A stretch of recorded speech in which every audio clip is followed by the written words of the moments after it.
prophesying war. Oh, bless their little hearts. Maynard, remember when we used to go to high school? Sure, Dobe. We just got out last week. Is that all it was? You know, it seems like years ago. Do you mean that just last week we were like that? Shining young faces full of trust and innocence? Not me, Dobe. I had a beard. Good old Pomfret up there acting up a storm as usual. Yeah. Well, Maynard, what mature adult things shall we do today? Want to play marbles? Maynard, how many times must I tell you we're grown men? My father still plays marbles. Maynard. Yeah, good buddy. What mature adult things shall we do today? Oh, what a wonderful selection we have. The whole world is ours. Nobody to tell us what to do, no classes, no homework. Ah, freedom. Crazy. So what do you feel like doing, huh, Dobe? I don't know, Maynard. What do you feel like doing? I don't know, Dobe. What do you feel like doing? I don't know. What do you feel like doing, Maynard? I don't know, Dobe. What do you feel like? Sure great to be free, isn't it? Yeah. Yeah. What do you feel like doing? I don't know, Maynard. Maynard, Yeah, good buddy? that's what I feel like doing. Oh, no. I served my time with you two 3 long years. In some cases, even more. Now, you graduated, you stay graduated. But Mr. Pomfret. No. Dobie!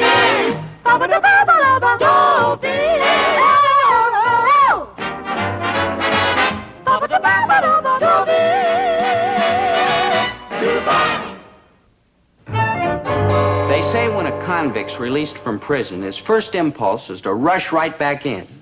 That's kind of the way I felt about high school. It used to be I couldn't wait to get out. But now that I look back, it seems so safe and secure. I mean, there was always somebody to tell you what to do and where to go. Now I've got so many choices, I don't know which one to take. You know what I wish? I wish there was somebody I could talk to and get some good advice. Some wise old man. Well, I do know one person. He's not exactly wise, but I gotta give him this. He's old. Advice? You want advice? Just ask me anything, boy. That's what fathers are for. I appreciate that, Dad, but would you try to listen to me this time? What do you mean this time? Don't I always listen to you? I don't know. It's kind of hard to tell. Nonsense, boy. I can do a little work around the store and listen to you at the same time, so ask away. Well, you see, Dad, I've been thinking about my future. That's good, boy. Always remember that a stitch in time saves 9. The trouble is I can't decide what I want to do. Well, if at first you don't succeed, try again. For instance, should I go to college or shouldn't I? I'm not even sure I can get in, but even if I do, will I make it? Let's face it, Dad, I'm not exactly a brain trust. And yet everybody knows how important college is.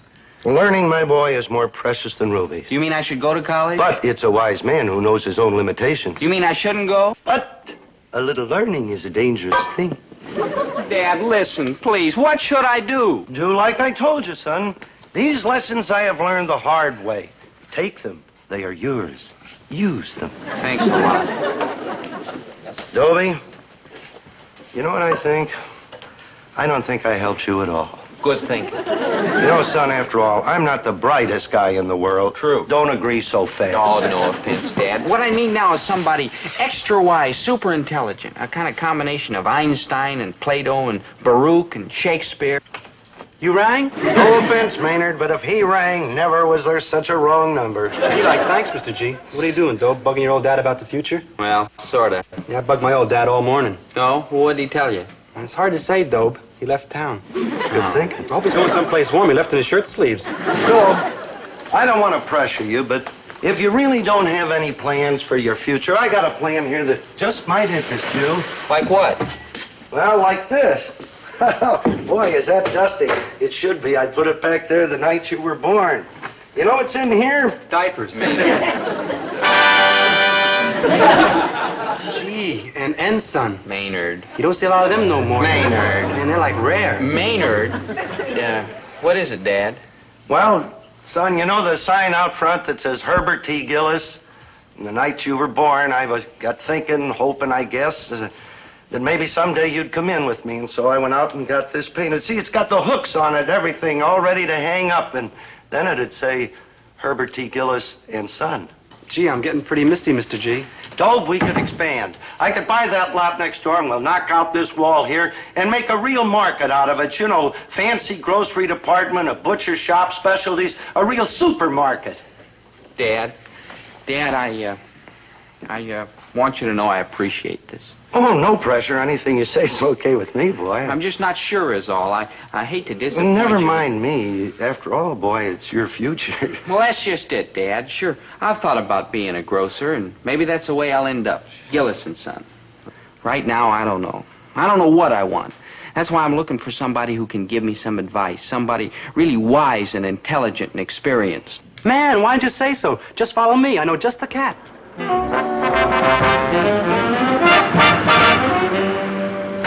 So this is where we're going to meet the wise man? Oh, you'll dig with Ryan the most. Where is he? In the coffee house. Coffee house. I see a phone booth. Like après-vous, Mr. G.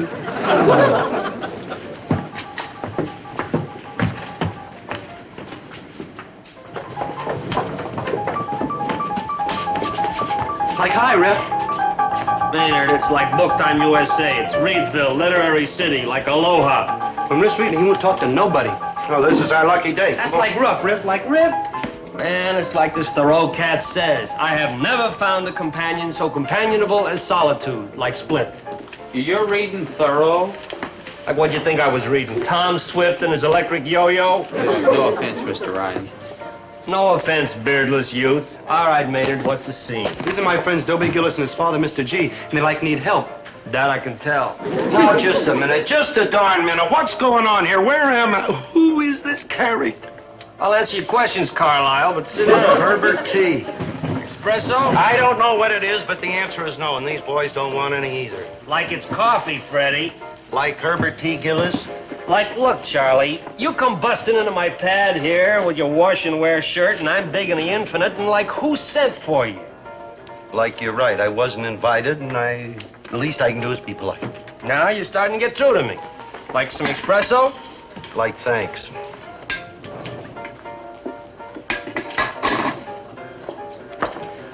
You know, with a little cream and sugar, this wouldn't be a bad cup of coffee. Now then, Orville. Herbert. Like this Thoreau cat says, some men march to the sound of different drummers. This Thoreau gent, is he the fellow I read about when I was a kid that lived alongside of a pond like some kind of a nut or something? That's the question, Rodney.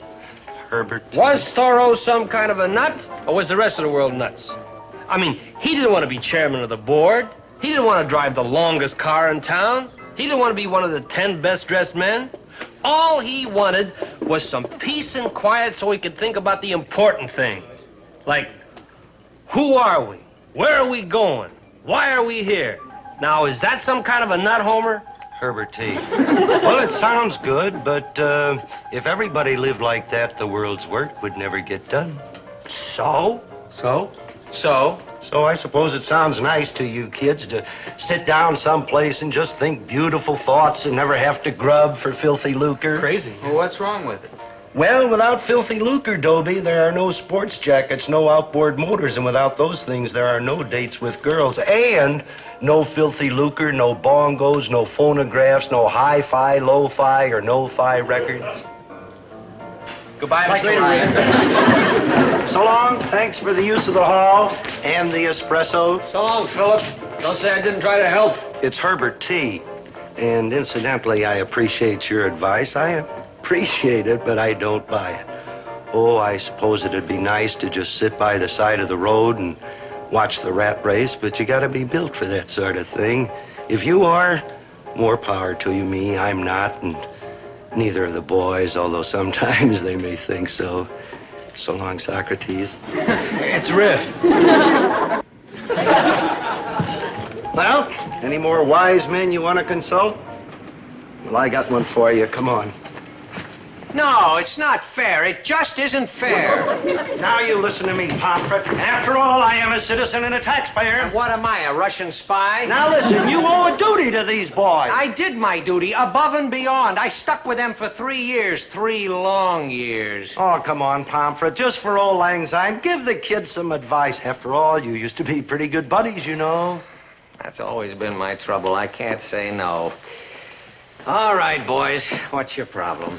Well, sir, we're kind of loose ends. We don't know what to do with ourselves. What would you like to do? Nothing. Yes, Maynard, I know. Now, you butt out of the conversation. I'll direct my questions to Dobie. Whatever he decides, you're going to do anyhow. That's right, because he's my good buddy. Yes, I Maynard. stick my arm in the fire up to here for him. Maynard. Up to here for him. That's very touching. Both arms up to here. Maynard. Now, unless you both end up tending furnaces, a possibility which I don't rule out, there is little likelihood that you will have to stick your arms into the fire for Dobie. Mr. Pomfret, I've been thinking about college. I haven't. College, Dobie, is, of course, an excellent idea if you're a studious type. But if memory serves... Yeah, I see what you mean. See, what about one of the skilled trades? You know, like a cabinet maker, machinist, television repairman. Yeah, they're fine ideas, all of them. But they all require something called manual dexterity, a skill with your hands. Mr. Gillis, there are still spots on the ceiling in there from when these two were taking chemistry lab. don't tell me you should see the dents in the car. No brains, 10 thumbs. Doesn't seem to be much hope, does there? How about me? No brains, 10 thumbs, and a beard. No, Maynard, don't despair, boy. Underneath those miserable exteriors, there must be hidden talents. Good and hidden. Well, I'll admit they defied detection during all the years I had you. But, after all, when you deal with a large number of kids in a classroom, all of them equally unprepossessing, you don't have time to delve deeply into any single case. Now, what you boys need is individual attention from a qualified psychologist. Oh, no, just a minute. You don't send my kid to no head shrinker. Why, he's as normal as... Me?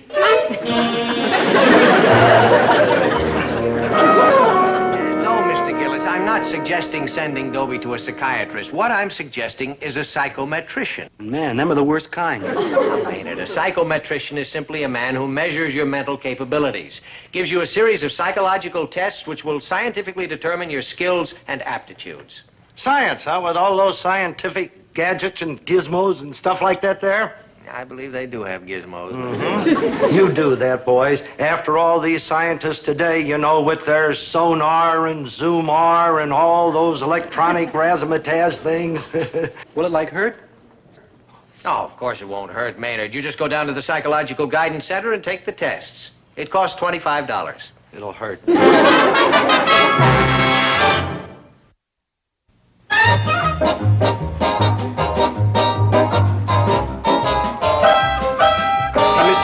You think they're going to shoot electricity into my skull? No, Maynard. You sure? Because I saw this movie on television the other night, The Monster That Devoured Cleveland. And this cat went to a head doctor, and the head doctor put all these crazy wires in his skull, and all of a sudden electricity started sparkling and crackling. And then when it was all over, this poor cat was so full of vamp fears that every time he bent over, his eyes light up and say, tilt. But it wasn't so bad because every morning he got up and plugged the toaster in his ear and make breakfast. And then he met this chick, a beautiful chick, and wham, it was like love time. Maynard! But it didn't work out because he was AC and she was DC. So he went down to the power station and got a job as a transformer. Enough? Right. Dobie Gillis? Yes, sir. Maynard G. Krebs. Yes, yes. Hello, Doc, and you too. Lady Doc? Well, I'm Herbert T. Gillis, and I just came along with the boys to sort of get them started, you know, because I'm very interested in science, especially when it's scientific. Yes, well, we try to be scientific here. Oh, I knew that the minute I clapped eyes on you. What kind of tests are you going to give the boys? All kinds, Mr. Gillis. Mental, emotional, psychical. Yes, even some simple physical tests like hearing, vision, balance, smell. You see, what we try to do here is get a complete picture of the boy. If we could begin now. First, I'm going to give you what we call a free association test. Uh-huh. I'll say a word to you, and you reply with the very first word that comes into your mind. Uh-huh, yeah. Now, for example, if you say bread to most people, they say butter. Mm-hmm. If you say hot, they say fire. Get the idea? Yes, sir. Yes, sir. All right, here we go. Ready? Ready. All right. Blue. Girls. Did you say girls? Yes, sir. Yes, sir. Green. Girls. New York. Girls. Dobie. I say blue, you say girls. I say green, you say girls. I say New York, you say girls. What's the association? Why, it's very simple. Blue reminds me of girls because girls wear blue dresses. Green reminds me of girls because girls wear green dresses. New York reminds me of girls because there's a lot of girls in New York. Pretty ones, too. I was looking at a magazine the other day. Let me ask you one question, Dobie. Yes, sir. Does everything remind you of girls? No, of course not. Well, that's encouraging. Yeah. Shall we press on? Yes, yes. Supersonic. Girls. Just a minute, young man. What strange power of reasoning makes you say girls when I say supersonic? Well, sir, supersonic is the speed those new jet planes travel at, right? Right. And when you travel that fast, you can get to any place in the world in a hurry, right? Right. And one of the places you can get to in a hurry is New York, right? Right. And one thing you're sure to find in New York is... Girls. Girls. Yeah. Air conditioning. Girls. Cornflakes. Girls. Blue. Girls. Girls. Supersonic.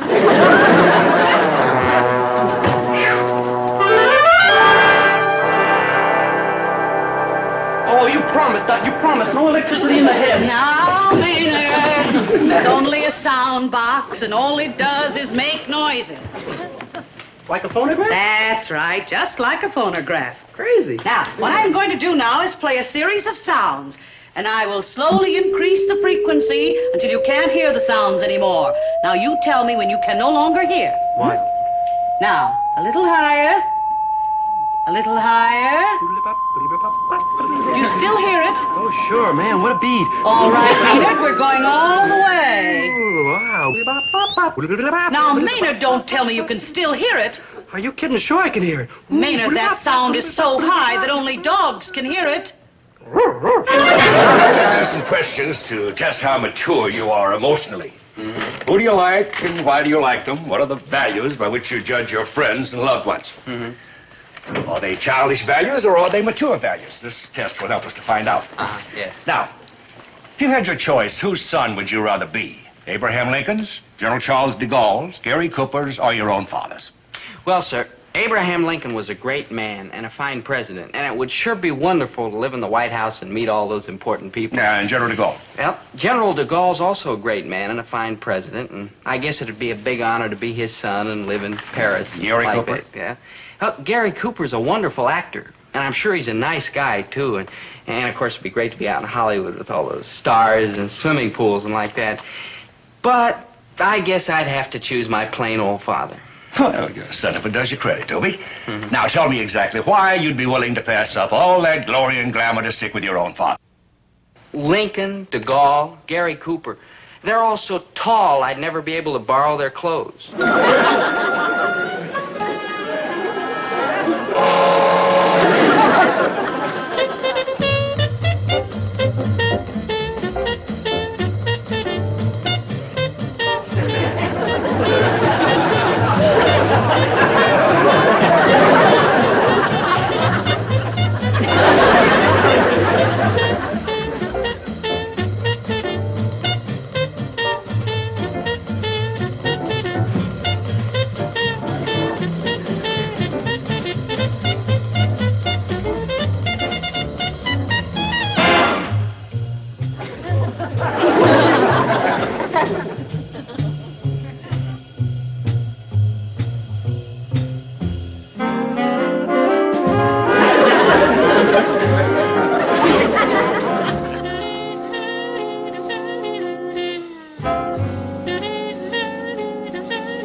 Yeah, Maynard. Yeah. Okay, Winnie, just watch the store for a few minutes. Come on, Dobie, let's get going. Yeah, well, see you Come tomorrow, on, Maynard. aren't you Bye-bye. interested in finding out how you did in those Yeah, psychomechanicals? Isn't Maynard coming with us? As a matter of fact, no. His test results won't be ready for a few more days. I think he confused them pretty good. Oh, he confused anybody pretty good. Well, come on, boy. Let's go down and find out what your future's gonna be, huh? All right, Doc, so what's the verdict? I can't tell you, Mr. Gillis, not quite yet. What do you mean you can't tell me? You tested this kid upstairs, downstairs, and in my lady's parlor. You've had a full week to tabulate the results, and now you come up with, what's this baloney you can't tell me yet? Oh, we have the results, all right, Mr. Gillis. They're all right here on this little card. On that one little card? Oh, yes, very scientific. You see, each one of these little holes has a very special meaning. So what do they mean? You'll know in exactly 90 seconds. Wow. What's that? That, my boy, is the machine that's going to tell you your future. The machine's gonna tell me my future? Hey, that thing must have cost a fortune. $6 million. You hear that, Dobie? $6 million for a machine to tell you your future. How's it work, Doc? Well, I feed the raw data into here. Then I turn this dial.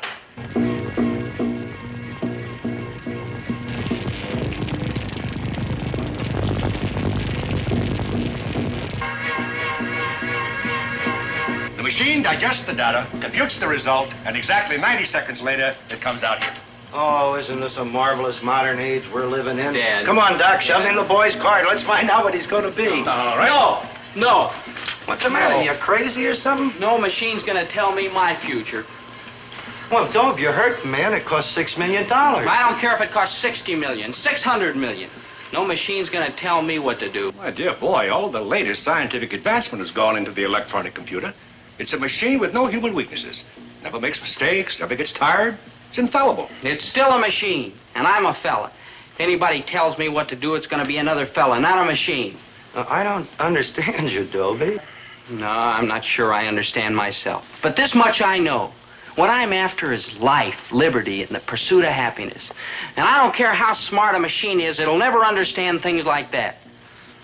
What does a machine know about the things I care about, like girls and water skiing and chocolate cake and liking people and having them like you? Dobie, if you don't want our help, why'd you come here? I did want your help, but I thought I was going to get help from real human people, not a machine. I'm not the brightest guy in town, but at least I got flesh and blood and feelings, not bolts and lights and wires like this monster. You let machines tell you what to do, the next thing you know, they'll be running the world. People will be obsolete. No thanks. I think you're making a mistake, Dobie. Okay, that's what people do. Make mistakes. They make mistakes and pick themselves up, dust themselves off, and try again. It's only machines that don't make mistakes. You may be right, Dobie. I don't know. But I do know you've got a big decision to make. What are you going to do with your life? Well, Dad, you had the same decision at my age. What did you do? No, I didn't have to make the decision, Dobie. Uncle Sam made it for me. You were drafted? I enlisted in the United States Army, infantry. And from then on, Uncle Sam made all my decisions for me. You mean you don't think in the Army? Of course you think. You got lots of time to think. In fact, I think I haven't done as much thinking before or since. Hey, maybe that's the answer for me. Now, Look, Dad, I got to spend some time in the service anyhow. Why not enlist now? Well, Dobe, you know I wouldn't knock the United States Army. After all, I was a first sergeant with the good conduct man. But why don't you wait till I call you? Because right now is when I need the time to think. Right now, when I'm all confused and don't know which way to turn. I don't know. Dad, the Army will make a man out of me, won't Oh, it? if anybody can. Well, maybe that's what I need. More maturity, more experience. Then I'll be able to figure out my own problems. Well, don't you even want to hear what the machine has to say? Does that answer your question? Well, all right, son, if that's the way you feel. Yeah, that's the way I feel, Dad. Thanks very much for your time and patience, Doctor. I hope you and the machine will be very happy together. Dad? Yeah? Dad, where's the nearest recruiting station? Oh, fall in, son. Forward march. Hut, 2, 3, 4. Hut, 2, 3, 4.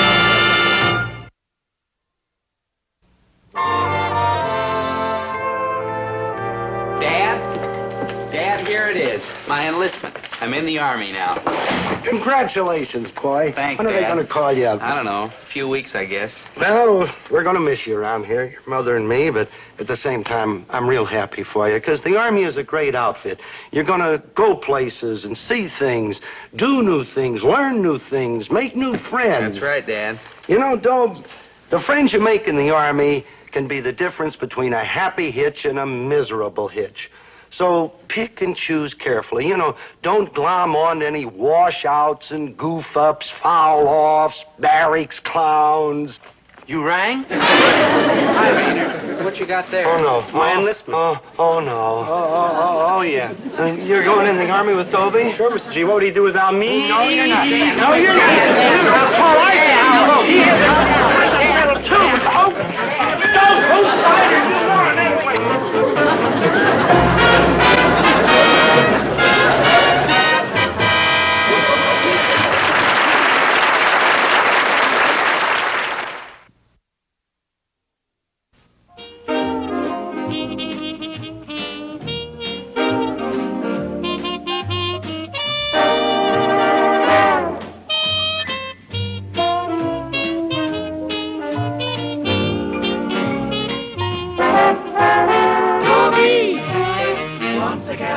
creamy Dobie.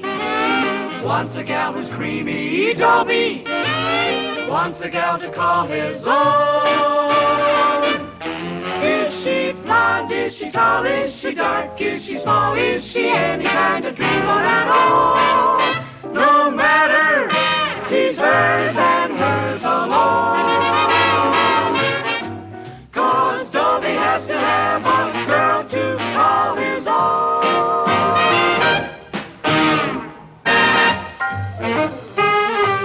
Khakis. Am I scared? Of course not. Oh, sure, I know the Army's no bed of roses, but it's nothing to be afraid of either.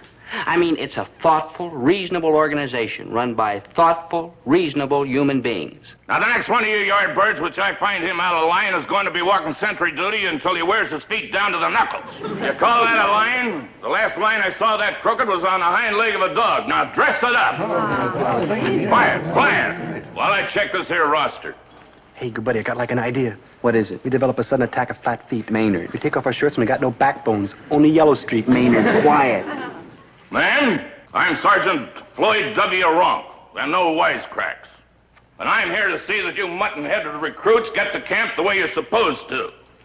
The last bunch of yardbirds, which they were supposed to get there themselves, climbed up in the wrong bus and wound up in a rutabaga patch in Akron, Ohio. You're now under military jurisdiction. And first one of you which gives me any trouble is going to wind up being court-martialed as the first soldier ever to be court-martialed while still wearing civilian clothes. My poor Dobie. That sergeant's the meanest person I ever saw. Well, such a creature doesn't intimidate me. Of course, we Osborns are a fearless You all know breed. your places? Boo! Good. Great.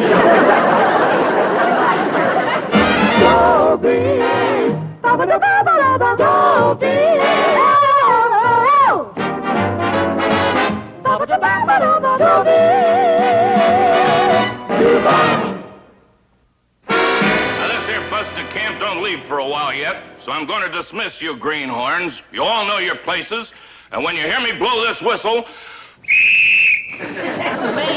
I want you to get back here in the double. You understand? I don't want nobody to leave the area. I don't want nobody to do anything that'll bring disgrace on the proud uniform which you're going to be wearing. I don't want you fraternizing with no enemy. And I want you to discuss no military secrets. You understand? Dismiss! Dad, I gotta talk to you. Quiet, Dobie. We don't want to discuss military secrets. Maynard, let go. Dad. Shh, good buddy, I'm keeping you out of trouble. Maynard, let go. We don't know any military secrets. Like we don't? Like we don't. Like, yeah, we don't. Dobie, don't you be afraid of that mean old sergeant. Ah, what reason would I have to be afraid of him? What's the matter? Wasn't you listening to him? First he growls like real mean. All right, you guys. And then he goes, Maynard, never mind. I shouldn't worry about that sergeant, chaps. I long ago learned how to deal with such persons. One simply draws oneself up and stares. They always go away. Very good advice, Chatsworth. But now listen to some real advice from a real veteran With the good conduct medal. Yeah, from WW2, the big war.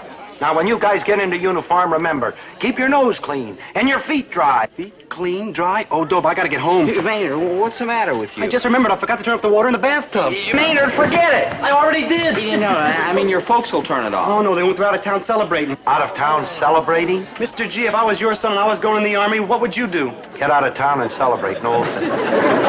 Gee, Maynard, you can't go. The bus is going to take off any minute. So's my house. Maynard. Drag out the rowboat to be like Budsville, like Bido. Maynard! Maynard, what if he doesn't get back in time? The Army will celebrate. That bus leaves without him, he'll be a deserter. They'll shoot him. Now keep calm. There's nothing to worry about. Follow in, recruits. The bus leaves in 3 minutes.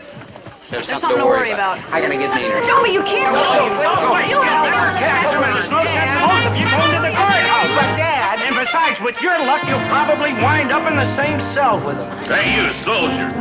You with the 3 chaperones in the weak chin. Get in line. Captain, may I make a statement? It's Sergeant No. But me no buts, Buster, and clam up. You're Gillis Dobie, huh? Hold it. The name happens to be Dobie with a B. Butt out, civilian. Now, just a darn minute. I happen to be the boy's father and a taxpayer and a veteran with the Good Conduct Medal. And what? Dismiss. Right.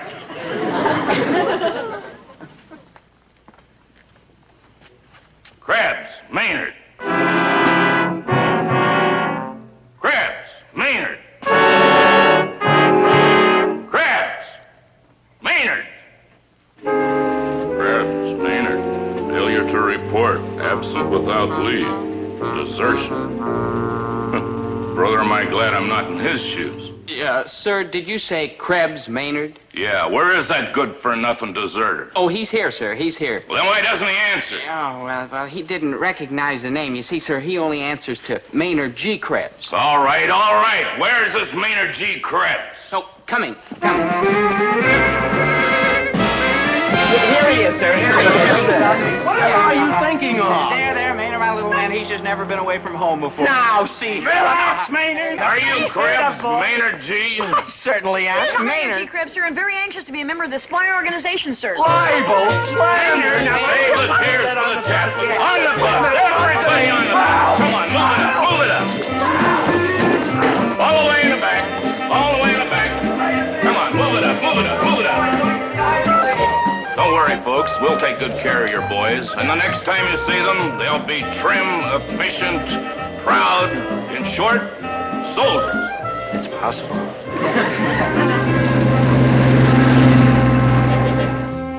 So that's how Chatsworth Osborne Jr., gentleman and millionaire, became Maynard G. Krebs, slob and pauper. I can't say that Chatsworth was entirely pleased about it. Help. Help. Let me off this vehicle at once. Help. Chatsworth, you can't let Maynard down now. What a bet. They catch him and punish him for what happened. You know what they'll call you? A patriot. No. Chatsworth, just let him think you're Maynard until we get to camp. Please. The real Maynard's a cinch to show up by then.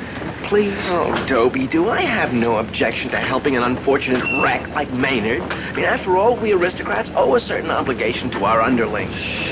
But this entire situation is so degrading. I mean, a man of my wealth and social position riding on this... What did you call it again? Bus. Oh, yes, bus. How picturesque. Oh, come on, Chatsworth. If Maynard starts off his army career by getting in trouble, it'll ruin everything for him. I'm sorry, Gillis, baby. It's simply too outre. I'm going to tell that sergeant... You're going to tell the sergeant what? Oh, nothing, sir. Nothing. Don't sir me and shut up. Now, what's your problem, Sonny? This is all a ghastly mistake, my being in the Army. It could turn out that way, but we've handled harder cases before. But you don't understand. I am not Maynard G. Krebs. I am Chatsworth Osborne Jr. from the big white house on the hill with a 16-foot fence around it with a broken glass embedded in the top of the fence. You're what? Sergeant, could I talk to you a minute? Now, what is all this? Well, you see, sir. Don't sir me. Oh, yeah, well, you see, Sergeant, it's my friend Maynard G. Krebs. He's a little, shall we say, excitable. Shall we say nuts? Not really. You're telling me not really. I've seen guys trying to bug for a Section 8 before. Section 8? Yeah, a psycho discharge. Who's he think he's kidding? You got to get up early in the morning to get anything over on Floyd W. Wong. Now, as you were saying, Sonny? I was telling you, Sergeant Rock, baby, that I am Chatsworth Osborne Jr. Well, isn't that nice? I'm Rex the Wonder Horse. We must go riding sometime. Hey!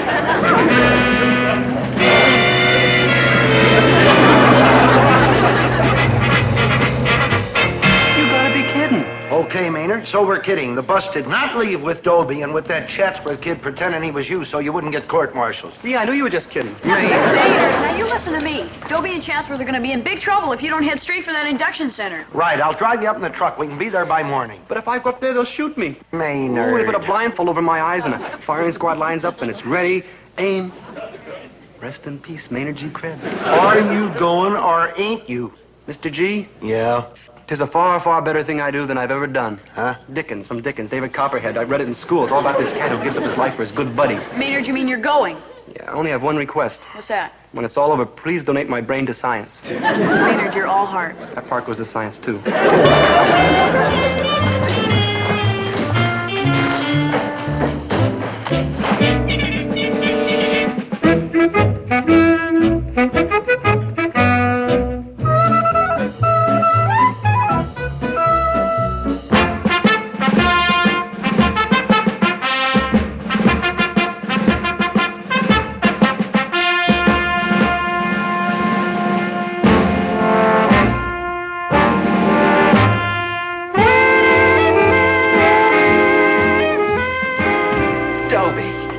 entirely too much. I will not stand another minute of this indignity. Quiet, Maynard. Maynard! Oh, the shame of it. All right, you yardbirds, move along, move along. Close it up, close it up. Sergeant, my congressman is going to hear about this. In fact, I'll go even higher. I'll tell my mother. I am not Krebs. I am Chatsworth Osborne Jr. Still? Don't you ever get tired of being Osborne Chatsworth Jr.? Wouldn't you like to be Napoleon for a while? You pay for this, Move along, low-born person. Egad, what was that? Your shots, boy. Tetanus, typhus, and stuff like that. Shots? Needles! I always faint when I get shots. There weren't any needles. This is a pneumatic gun, the newest method for giving shots. It's painless. You're perfectly all right. Oh, am I? We'll see.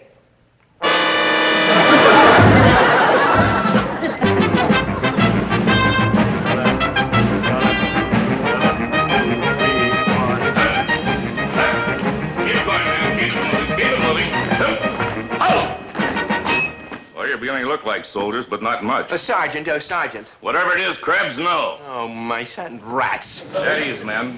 We'll call you when we need you. Dobie, how can you do this to me? I mean, we have been friends, after all, despite the difference in our stations.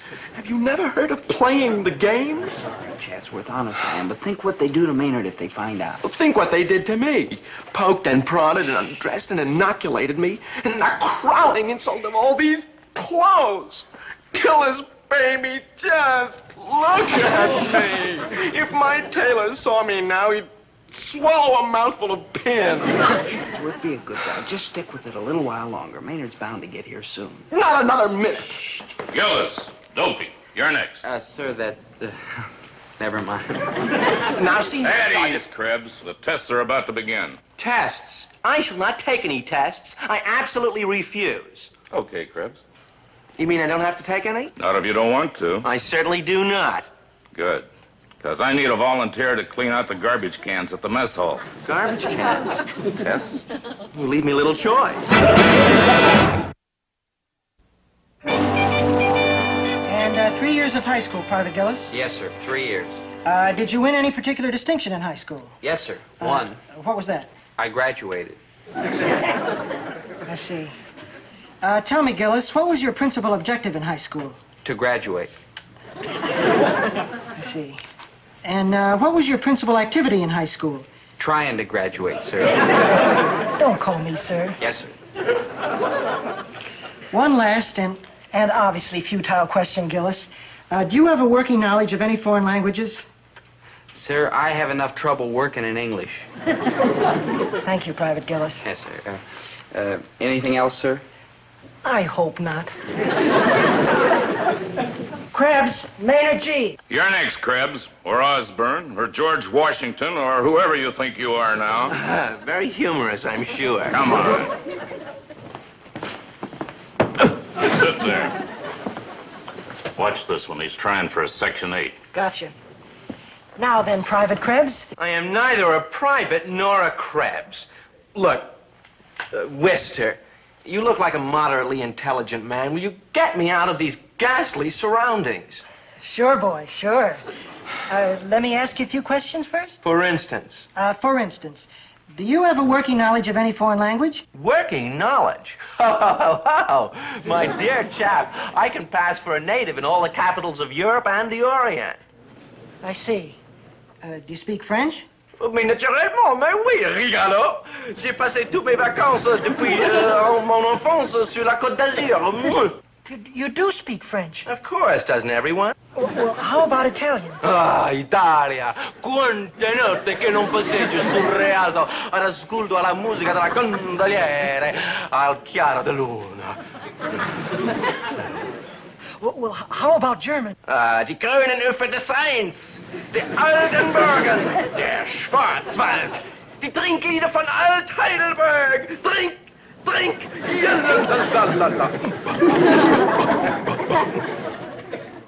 Chinese? And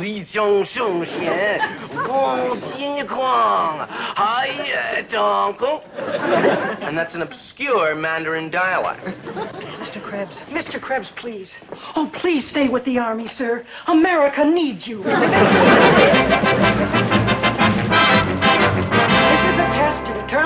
quality to learn Morse code signals. When you hear this sound, dot dash, you will write the letter A.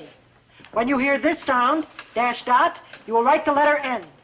When you hear this sound, dot dot, you will write the letter I. Does everybody understand?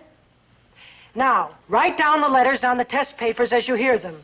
They will be transmitted slowly at first, then faster. Are you ready? Begin.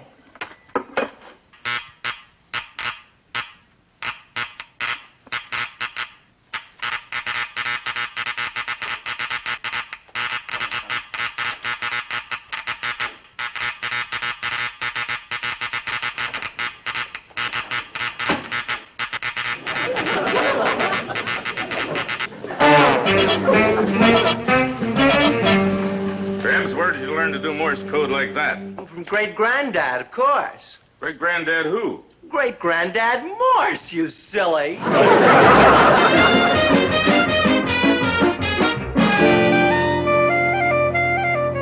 Soldier, I'm Dr. Worthington, and it seems we have a little problem. Oh, if you care to tell me about it, perhaps I can help you.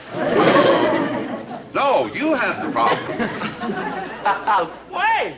I am wealthy, talented, debonair, charming, appealing, suave, and brilliant. Where's my problem? Aha. If you really believe that, then you are exhibiting the classic symptoms of, well, it's a medical word that would be meaningless to a layman. I presume you're referring to megalomania, a word which I must point out is completely inapplicable in my situation. Very interesting. And just why is the word inappropriate in your case, may I ask? Certainly you may ask. How else will you learn anything? Always eager to help. Now, the term megalomania refers to a species of mental aberration characterized by delusions of greatness or exceptional ability or extreme wealth or power. Am I not correct? Of course I am. The question was merely rhetorical. Now, the key word in the description I just gave you is delusion. I referred to delusions of greatness or extreme wealth, you'll recall. Of course you do. Now, follow my reasoning on this point. I think you'll find it rather edifying. It's a technique I absorbed from the great Professor Gestalt of Johns Hopkins. Now, a delusion of exceptional ability or great wealth means that such a quality does not exist in the person who claims it. True? Of course it's true. But I do possess exceptional ability. Check my IQ. And extreme wealth. Consult Dun & Bradstreet. And great charm. Ask any woman. So we have not here a question of delusion, but a verifiable fact. I rest my case. Very enlightening, Private Krebs. Naturally. And the name is Osborne. It's the Army that is suffering from delusions. You mentioned Professor Gestalt. Do you know him? But of course. Mumsy will have her neuroses treated by no one else. The Professor Gestalt? Professor Hugo Gestalt? Good old Hugh. A brilliant man. Brilliant. An atrocious croquet player, and he eats like a horse, but a superb scientist. Krebs, do you really know the great Gestalt? The name is Osborne, and yes. Well, Osborne, I really don't know just how to put this, but... Don't hem and haw, Sigmund, baby. Get to the point. Well, what is Professor Gestalt's real views on the dispute between Young and Adler? I mean, as regards the field theory of... Field theory of motivational Yes. theory. It's very interesting that you should ask that, because just the other night when old Hugh was over to dinner at the house, along with Professor Grogarty. Professor Grogarty!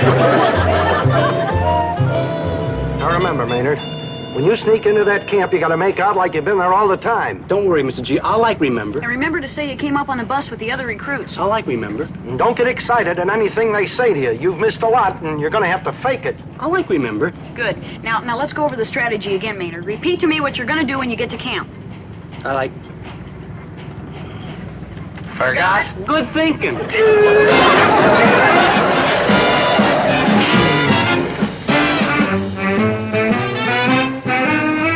This is positively the last straw, Gillis, baby. I have spent the entire night in this camp.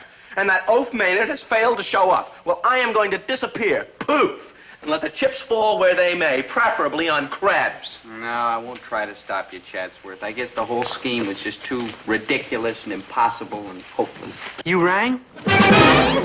Maynard, we've been waiting for you. Where you been? It takes like a long time to shovel 3 feet of water out of a living room. You're not a moment too soon. I'm through masquerading as you. How'd you get away with it, Chatsy? I'm like taller. Hey, never mind that, Maynard. Quick, put on Chatsworth's uniform. Yeah, like right. Hold on, I say. If he takes this uniform, what am I going to wear? My ensemble, like, naturally. The ensemble? Surely you jest. Oh, if you've gone this far, Chatsworth, you can't stop now. Oh, yeah, the sacrifices I make in the name of, what was that word again? Yeah, democracy. Oh, yes, democracy. How great. Come on, Chatsworth.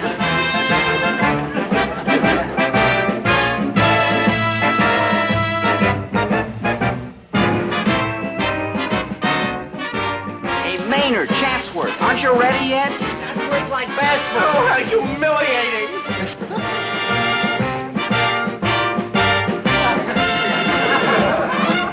How do we look, huh?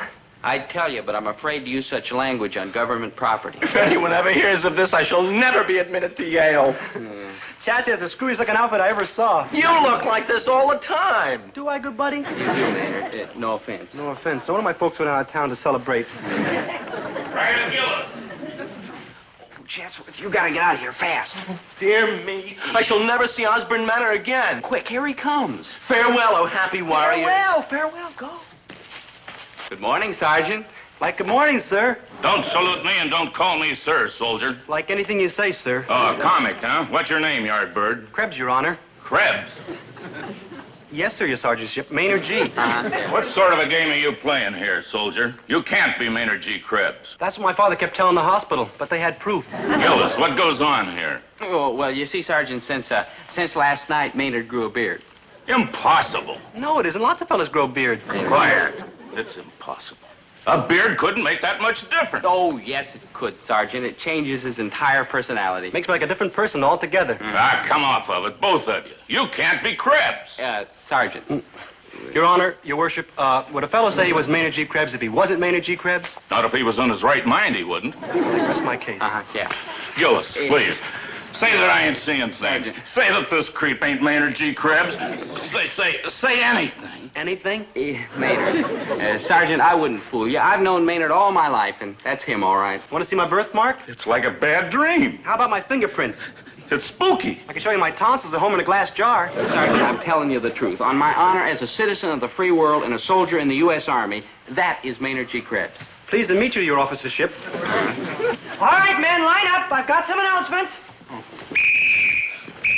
Fall in. Corporal Wister from the testing office will now read the assignments for your upcoming duties. At ease. Recruit Carver, Huey, Cooks and Baker School. Recruit Framus, Tyler H., Communication School. Recruit Gillis, Dobie, Infantry School.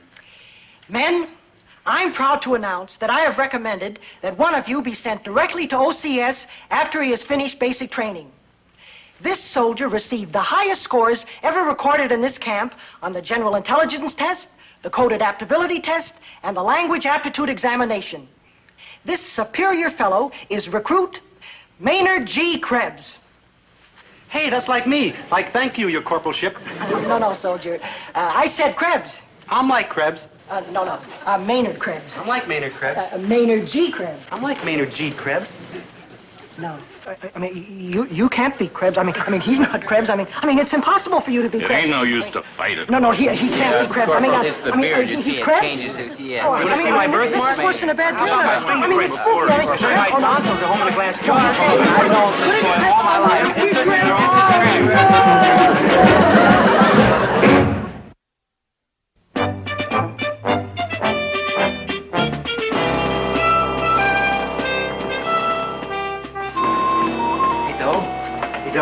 Look, Sergeant, it's Sunday.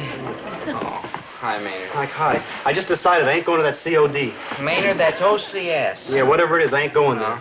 Why not? I just found out what it meant. That's why they train them fellas to be officers. I mean, that's for clever, intelligent, superior type people. Yeah, and you don't think you could handle it, huh, Maynard? Oh, I do fine, though, but I don't leave you behind. I mean, who'd take care of you? I thank you, Maynard. You're a real human being. And every inch of me belongs to the U.S. Army. Poor U.S. Army.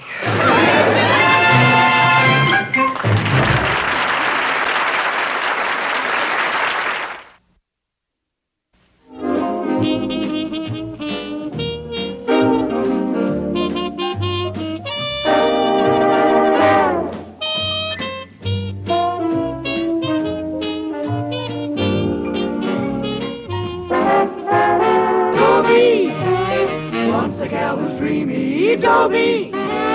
Once a gal who's creamy, Dobie.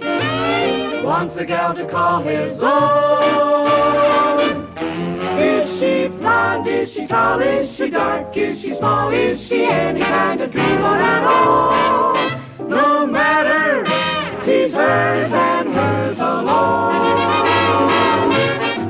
'Cause Dobie has to have a girl to call his own.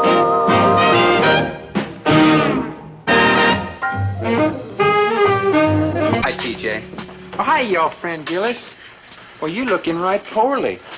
Like a turkey whose pappy just told him the inside story of Thanksgiving. TJ, it's this army life. There's something missing. Well, friend, what could be missing? We got all the healthful victuals we can eat. True. We got them movies and speeches and free learning. True. And volleyball and ping pong and them checker tournaments. True. Nice clean bunks to sleep in and pretty new suits to parade around in. Well, friend, what in the world could be missing?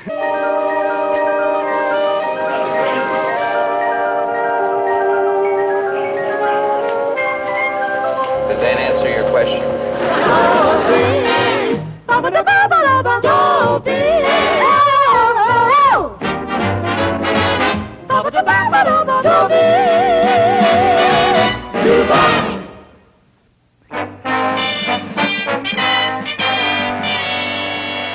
Yep, he's enlisted too. You see, a few weeks ago, right after I graduated from high school, I decided the time had come to put in my Army service. And a fella's got to do some thinking in the Army, just like he has to do some thinking every place else. I look like a pretty rugged soldier, huh? Well, I am. The Army's hardened me up plenty. The grueling work and discipline have toughened my character. And if I don't get a date with that girl Betsy I met in the PX pretty soon, I'm going to throw myself in my bunk and beat the pillow with my little fists until they turn red. But I'm not discouraged. There's one lesson the Army's really taught me. Never take no for an answer. No! I won't take no for an answer. You just did. Betsy, listen. Dobie, you seem like a very nice boy. Oh, I am. Dogs stop me in the street just to lick my hand. But the answer is still no. I've made it a policy not to date the soldiers on this post. Well, who's a soldier? I'm just a displaced civilian. No. I'm practically a secret weapon for the Russians. No! It's, Fellas, do you mind? Do you mind? Excuse me, please. Please, fella.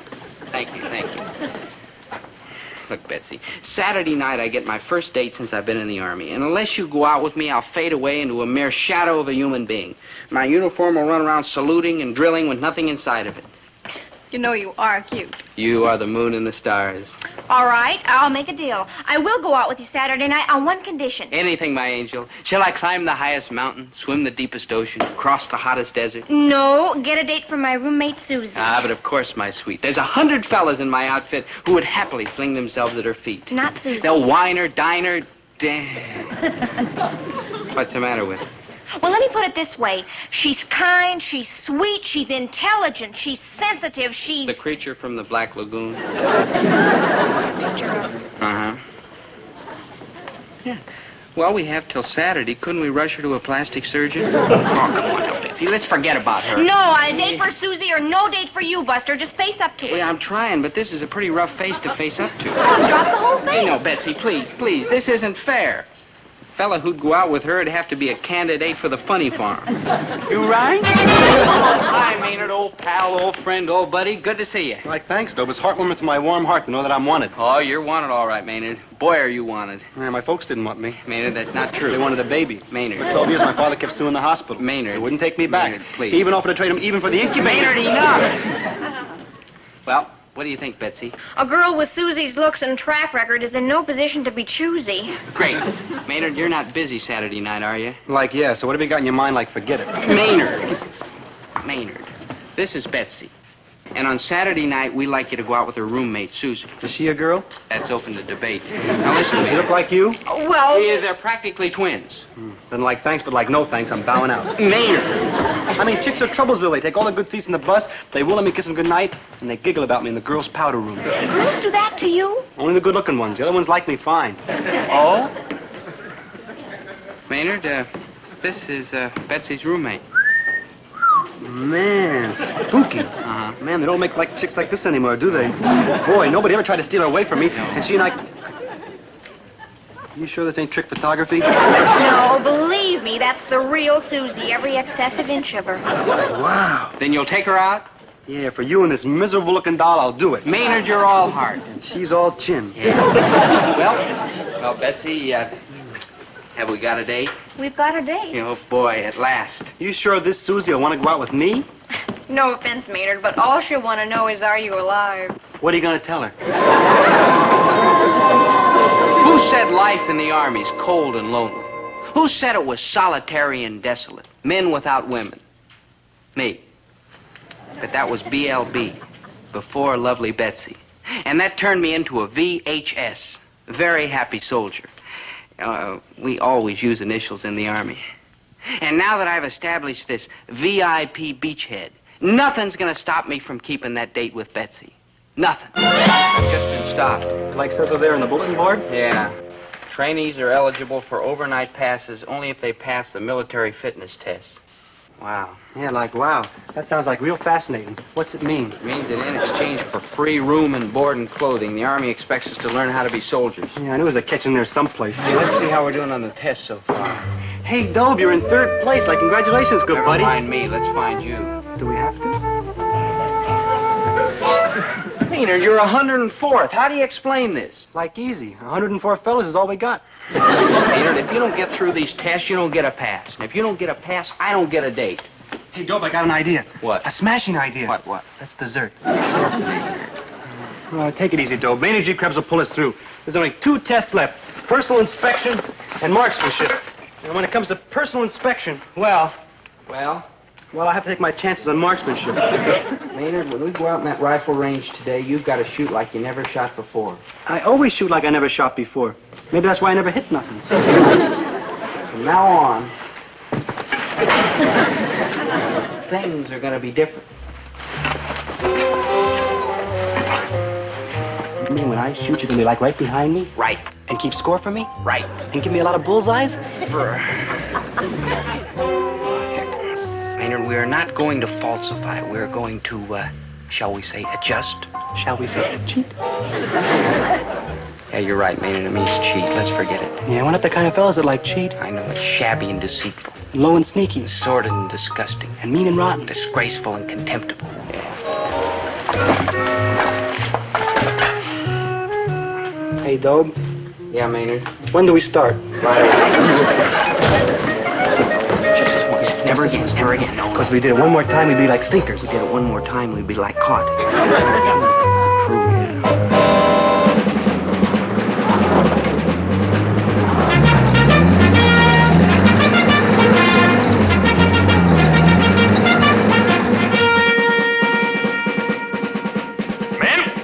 I am your train fire officer, Lieutenant Merriweather, and I'm here to tell you that this is the moment when a soldier finds out if he can handle this.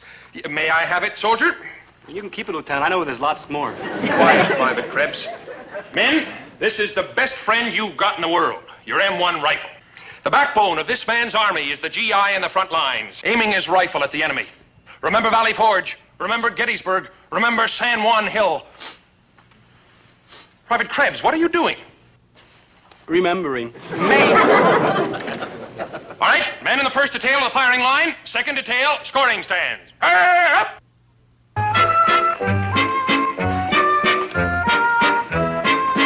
Your first position will be standing. Assume the position and fire when ready.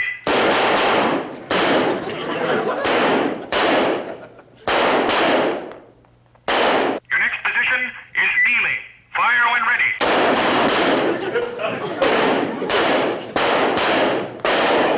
Now remember, men, we're operating under the honor system. Yeah, we sure got the system. Your next position is prone. Fire! move faster, Waldo.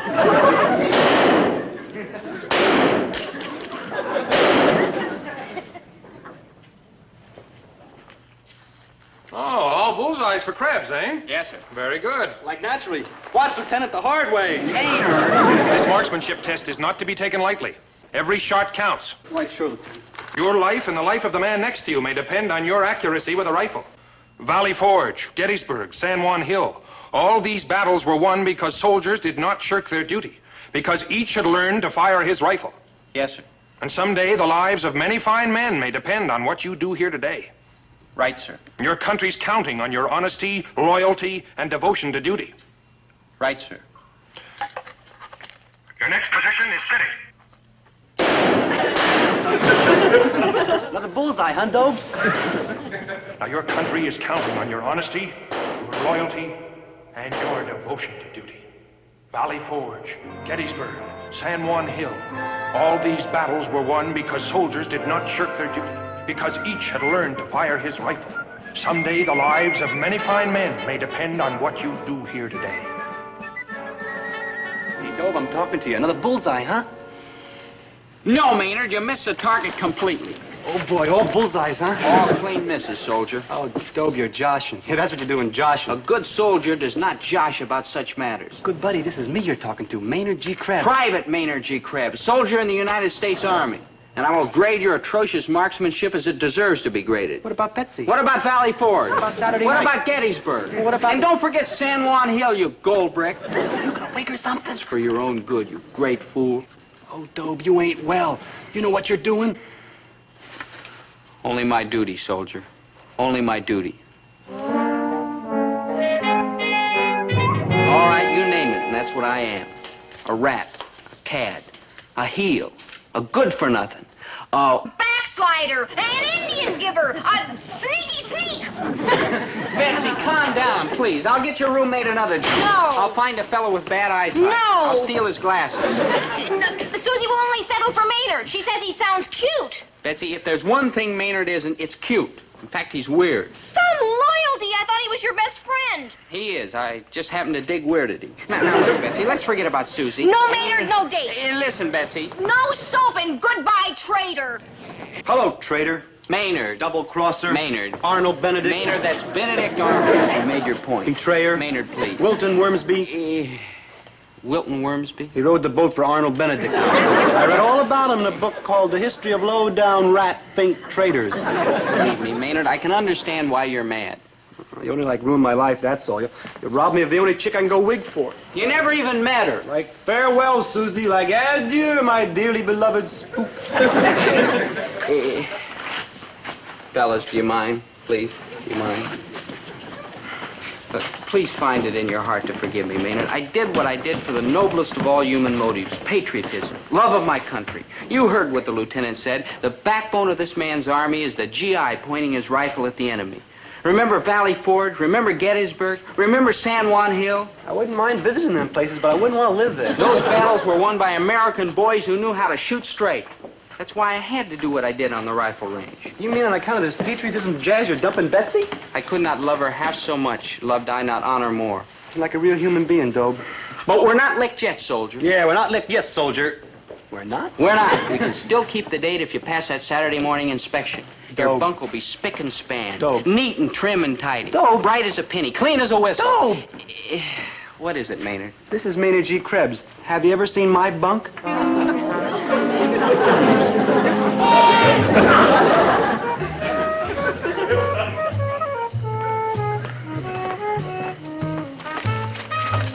Maynard, how do you get your bunk so messy? I stay up late at night. No, Dope. I timber!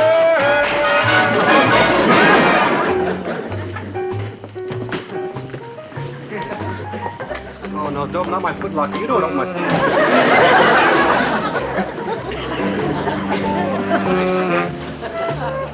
I get lonesome. Maynard, I've got to clean up this place. It's got to be done because nothing's going to stop me from seeing Betsy. It's a big job, but I'll work like a bulldozer. You're all heart, Dope, except for the party that's bulldozers. Dope, no. Don't make me get rid of him. He's just like the bunny in my story.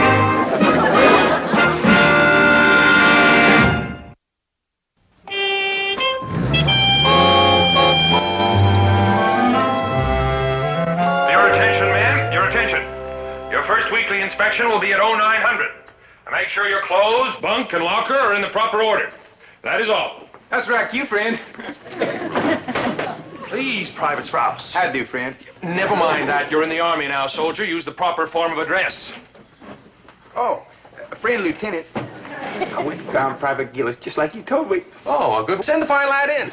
Oh, sure enough, neighbor. Gillis!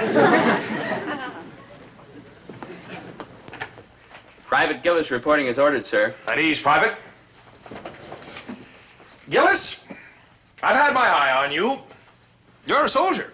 Now, I'll wager your military qualities run in the family, eh, what, soldier? Well, I don't like to brag, sir, but in the war, the big war, WW2, my dad was a first sergeant with the good conduct medal. Ah, I knew it, yes. Yes. Well, when you next write to Dad, Gillis, you tell him you're on your way, too. Up the ladder. Sir, you mean... Right. I'm appointing you... Now, hold on to your insignia, man. I'm appointing you acting corporal of your squad. Acting corporal? You mean the leader man of all us boys? Right. Acting corporal? Right. Temporarily in charge of your entire squad. Oh, thank you, sir. Thank you, thank you. And your first assignment will be to conduct the inspection of your barracks tomorrow. Dismissed? Yes, sir.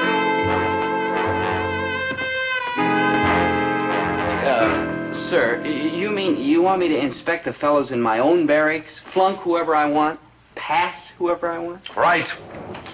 When I find a good man on my team, Gillis, I'll let him catch the punt and run with the ball. No, that's what it'll be, sir, a ball. Yes, sir. Thank you, sir. Thank you. Yeah. Oh, remember, now rank means responsibility. I'm counting on you to do what should be done. Oh, I will, sir. I will. Yes, heavens to Betsy, I will, sir.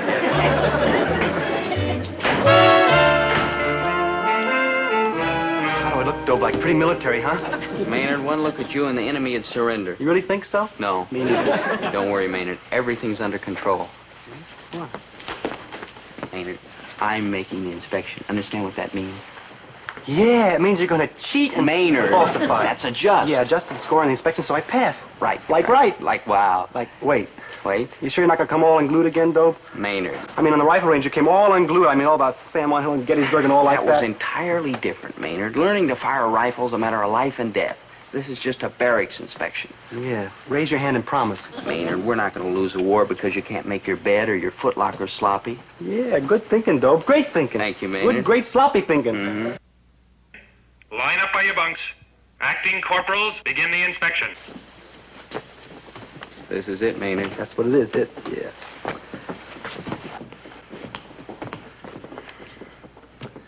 Those blankets should be tidier, soldier, and those corners could be trimmer. But since you're new in the Army and you tried hard, no gigs. I have a word for you men who are conducting the inspection. You're responsible for turning a routine exercise into a valuable, life-saving lesson. The soldier who's careless in inspection is the soldier who will be careless when the chips are down on the battlefield. The soldier who makes his bed improperly is the soldier who will load his rifle improperly. Hey, Dobe, you're getting that look in your eye again. I mean, don't go weak again. I mean, like, snap out of it. Like, forget Valley Forge. A sloppy bunk means an unreliable fighting man. The training for battle begins in the barracks. Remember Valley Forge, Gettysburg, San Juan Hill. Private Quimby, for that miserable sloppy blanket, 3 gigs. Ooh. For those messy corners, another 2 gigs. Ooh, that smell. Oh. Our country's wars were won by men who never neglected details. The soldier who forgets to button his shirt is the soldier who will forget his ammunition. And the soldier who doesn't shine his shoes is the soldier who will forget to oil his machine gun. Right. How do, friend? Stand at ease, soldier. Now, about your uniform. It's real pretty, ain't it? Private Sprouse, for the atrocious condition of your uniform, 4 gigs. But, friend, For talking back, 2 gigs. And for the dusty shoes, another 3 gigs. Ain't that something? The demerits you give on this peaceful morning may someday save a comrade's life. Remember Valley Forge, Gettysburg, San Juan Hill. Do it again, Dobe. No. Dobe? Hey, Dobe. You didn't mean what you said to old TJ, did you, huh? Get back to your bunk, soldier. Dobe, it's me, your old schoolmate, Maynard G. Krebs. 2 gigs for insubordination. Oh, Dobe, you're flipping again. Isn't 2 gigs enough? Yes, Your Honor. Stand at ease, Private Copper. Uniform looks passable. Bed looks GI. Private Copper, this footlocker's disgraceful. Socks not folded properly. Dust in the lid. Shirts in the wrong corner. A total of 7 gigs, Private Cobber. Inexcusable. Remember, this country's wars were won by men who never neglected details. The soldier with the dirty footlocker is a soldier with a dirty rifle. You're not doing your fellow soldiers a favor by being easy on them. What your buddy learns now may someday save his life. Be firm. Be tough. Someday your buddy will thank you for it. Private Krebs? Don't you hate yourself Saturday For the night? pathetic condition of your uniform, 6 gigs. And you call yourself a soldier. No, I don't. Only my draft board. No talking your legs. What about this dust? What about Betsy? What about this footlocker? What about the date? What about Valley Forge? What about going to town and tripping the Wall Star and the Fox? What about Gettysburg? Oh, Dobe, you're sick. I mean, like you need help. And don't forget San Juan Hill. Oh, I'm like doom, doom, doom, doom. Oh, you poor dear fool. Someday you'll realize I'm only doing this for your own good. Dirt under the mattress, 4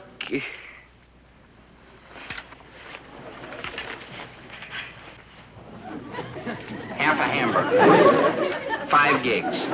Stand up! Everything under control here, Acting Corporal Gillis? Everything except this man, sir. Krebs, Maynard G. Well, you've been mighty rough on him. Just doing my duty, sir. Tell me, isn't this Krebs a personal friend of yours? Yes, sir, but to quote the lieutenant, rank means responsibility. Well spoken, soldier. But rank must learn to temper justice with mercy. But, sir... You're talking rank, soldier. Now, this man has had a very rough 4 weeks. Oh, they've been like miserable. He's obviously done his best. My miserable best. So I think we'll forget the demerits this time and give him one more chance. You mean like pass? For the time being, yes.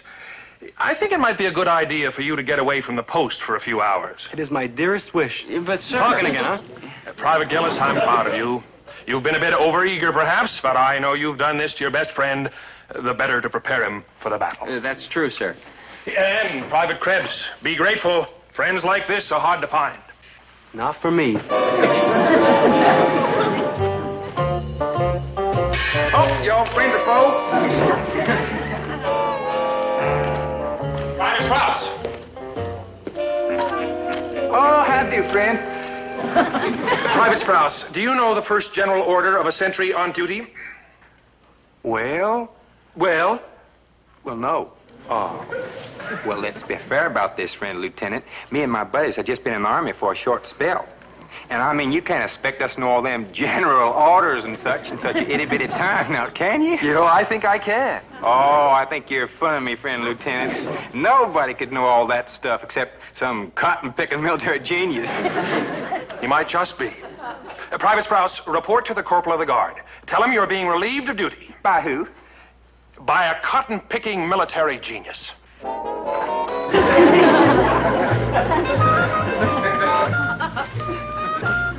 Hey, Dobe, like... Beat it, Maynard. I'm not allowed to talk to anybody when I'm on sentry duty. I just want to tell you, I got out of camp okay. Swell, Maynard, swell. Susie was waiting for me right outside the gate. Hey, man, she's more fun than a barrel of monkeys. Good, She even good. looks like a barrel of monkeys. Maynard.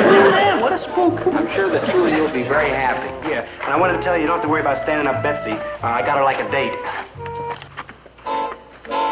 Like a date? Hi, Dobie. Like top of the evening, friend. Betsy. Bye. Bye. TJ, Maynard.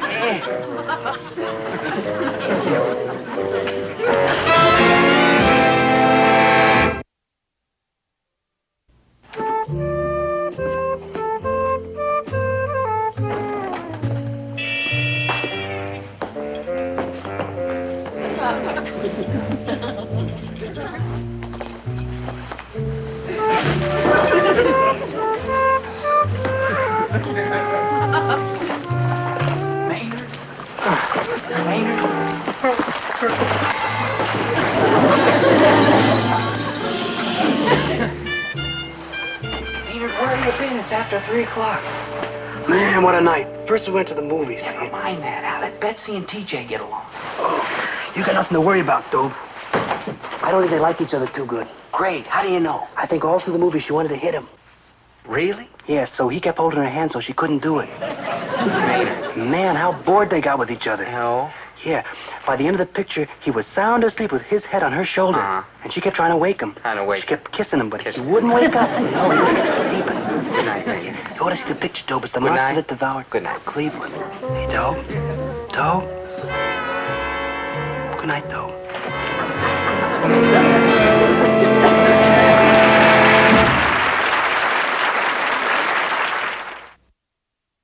Raconteur and gourmet invites you to inspect his shiny new trinket.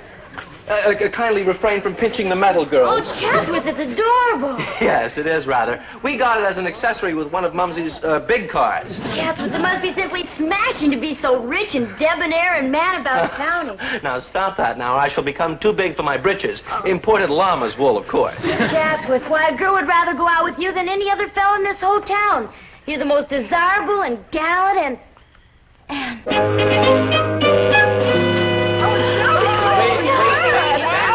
Hot breath is melting the crease in my uniform. Oh, Dobie, you're so dashing, so manly. Don't forget rugged. We fighting men like to think of it as the look of eagles. Hi there, civilian. Girls, do not be fooled by the uniform. He's still nothing but a low-bred oaf. Oh, Dobie, there's just something about a soldier. So heroic, so fearless, so soldierly. Yes, my dear. Compared to us soldierly types, civilians are nothing but pampered playboys. Oh, I'll bet his mother still has to feed him. Oh, come now. Where did you ever get such an utterly fantastic... Chatsworth. Now, you come here at once. You rushed off without finishing your lunch. Mumsy, please. You didn't finish that nourishing porridge that I personally supervised. Oh, Trembly, must you? Dobie! Dobie!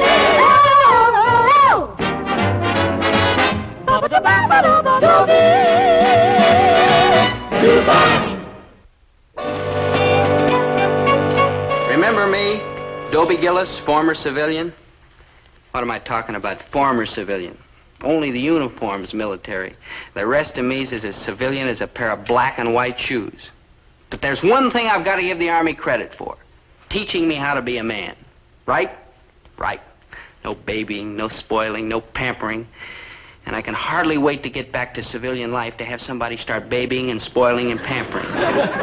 Not that anybody ever did. Not me. But on the other hand, you take Chatsworth Osborne Jr. No, Mumsy, no. I shall not eat one more spoonful of caviar. Stop your yapping. I am not yapping. Mumsy, I have something to tell you. I am leaving home. The little bird is flying from the nest. Oh, will you stop those ornithological references? I have had a... Chatsworth, you are leaving home. Precisely. Huh? I'm going out to face the world. Ah! I've enlisted in the Army. Oh, ooh. I shall become a bold warrior. Oh, every day you sound more and more like your uncle. Stupid J. Osborne. I have had my fill of being a pampered playboy. I long to be manly, dashing, gallant. I, too, wish to have the look of eagles. Oh, but you do, boy. You look more like an eagle than anyone I know. Mumsy, please. Especially around the beak. Mumsy, I am determined to succeed on my own. Oh, what rot. It's impossible for you to succeed without your mother's help. You're far too nasty. That's where you're wrong. I was elected manager of the basketball team without your help. After I bought uniforms for the entire squad. Oh, let's face it, Chatsworth. Without me, you are an utter dud. All the more reason why I should leave home instantly. I am leaving for camp immediately, where I shall become a soldier, a fighter, a hard, tough man among men. Trembly. Yes, ma'am. Remember to pack all my lamb's wool socks and several electric comforters. I hear tell those beastly barracks are not even steam heated. This army that has accepted you, is it the American Army? Mumsy. Oh, well, I won't have it, that's all. You can't go because I forbid it. Now, Chatsworth, it seems but yesterday since I fed you, tucked you in, sang lullabies in my glorious contralto voice. It seems but yesterday. Beg pardon, madam. It was but yesterday. Now, you want to believe a calendar or what is within a mother's heart? Oh, yes, madam. Mumsy, I am going, and nothing you can say or do will stop me. Ta-ta. I must away to the conflict. 1, 2, 3, 4, across the room and out the door. Oh, he is a nasty boy. Oh, he's is independent, but he is nasty. Hello, a long distance. Give me, well, whoever's in charge of the army. No, you idiot, I don't want to join it. But I may have to buy it. See how unpredictable and dangerous life in the Army can be?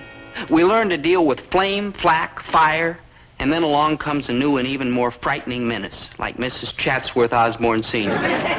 But I'm proud to state that we are now prepared to meet whatever horrible disaster we'll ever have to face.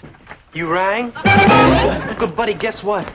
What? It's the scariest thing that happened since we joined the Army. It's so scary, I'm scared to tell you. Stop pestering me. I told you I was too scared to tell. Okay, I'll tell you. Guess who's in the Army and coming over to join our platoon? A wild guess. Bridget Bardot. I said a wild guess. Rex the Wonder Horse. You're getting closer. Maynard. It's Chatsworth Osborne Jr. Chatsworth Osborne Jr.? Yeah, maybe we ought to, like, surrender the Russians right now, huh? Maynard, you gotta be making this up. Chatsworth's mother never let him join the Army. Anyone for war?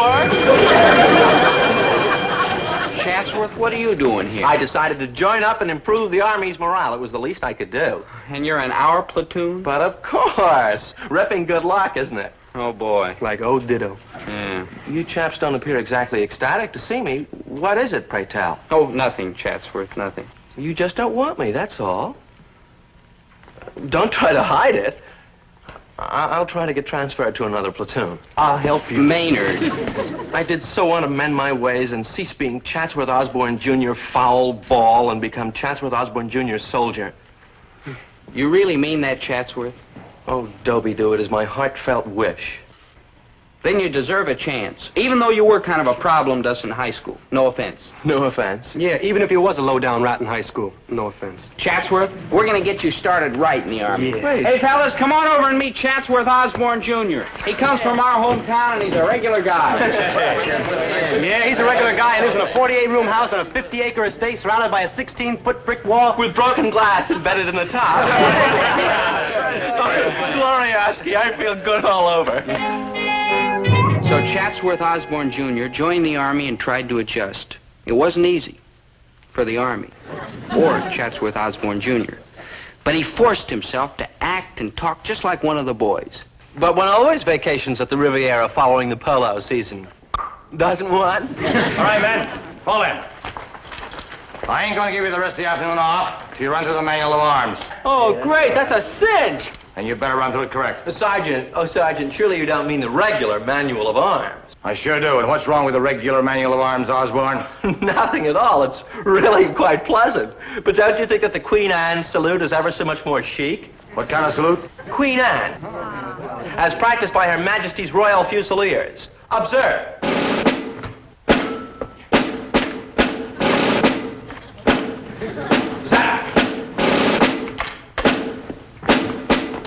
Hey, that's pretty sharp.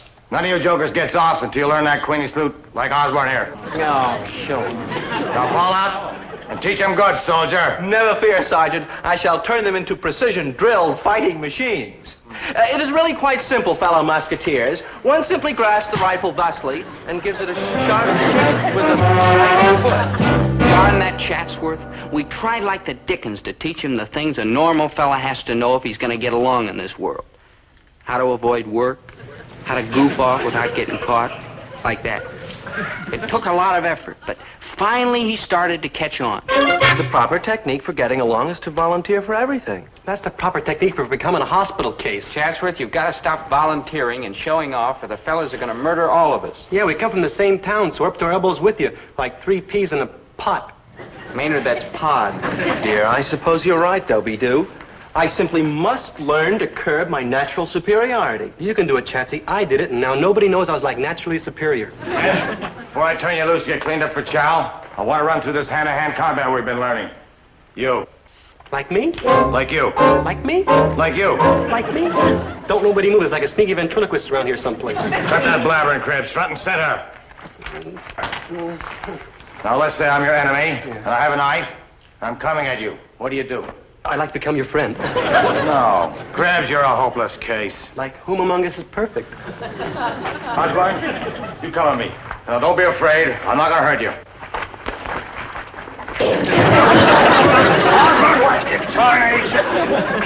Hey, that was a pretty smooth trick. Where'd you learn it? It's just a little dipsy-do I picked up from Mumsy. Mumsy? Yeah, she teaches dirty fighting to the commandos. Where are you Yardbirds going? We gotta get cleaned up for chow, Sergeant. Nobody leaves this spot until they learn that little dipsy-do that Private Osborne picked up from Mumsy. Start demonstrating, Osborne. I shall be honored. Now, cronies, the basic element of hand-to-hand combat is leverage. Behold, I shall demonstrate with all of you. You first. One grasps the opponent thusly, and then... I did it again, huh? I would say you did it again. But I just can't help it, chaps. You see, I come from a long military background. And you're heading for a short military funeral. All right. It will not happen again. I shall lower myself to the level of you common men, or I am not Chatsworth Osborne, Jr., gentleman, scholar, and noble gladiator.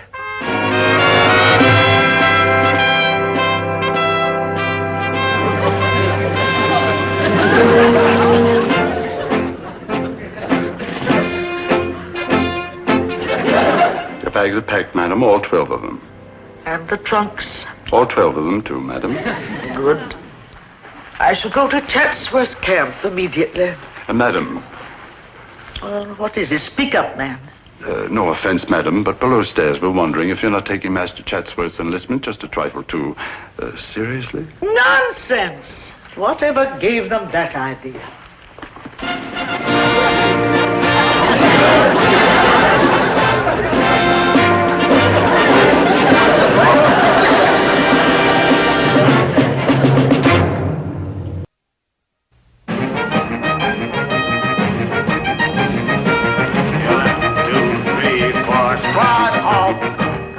Left face. At ease. We have 5 minutes before chow, men. We're going to brush up on a military field manual. What is the first mission of the commanding officer in analyzing training directives? Anyone? Osborne? The first mission of the commanding officer is to attain and maintain a prescribed level of combat operational proficiency. Excellent. Now, what is the second mission of the commanding officer in analyzing training directives? Anyone? Osborne? The second mission of the commanding officer is to conduct replacement training in training units for specialized operations. Correct. What is the third mission of the commanding officer in analyzing training directives? Osborne, you know that.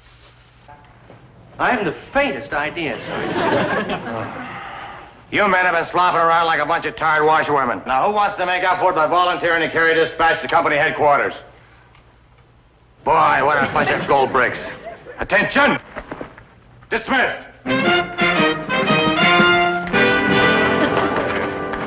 Tell me, pray, compatriots, how have I been doing these past few days? Pretty good, Chatsworth. You can see for yourself. Some of the fellows are even starting to like you. Even me. And that ain't easy because inside I really hate you. Observe how I've been meeting this challenge as I meet all others, with courage, determination, and stunning success. Now I'm starting to hate you on the outside again. And Mumsy, poor dear thing, she said I wouldn't amount to a hill of beans. Ha! Ha! Ha! Ha! You think that I'm going to settle for a chenille bedspread for my little boy's bed? Ha! I want pure silk, or I'll fly my own in from the Orient.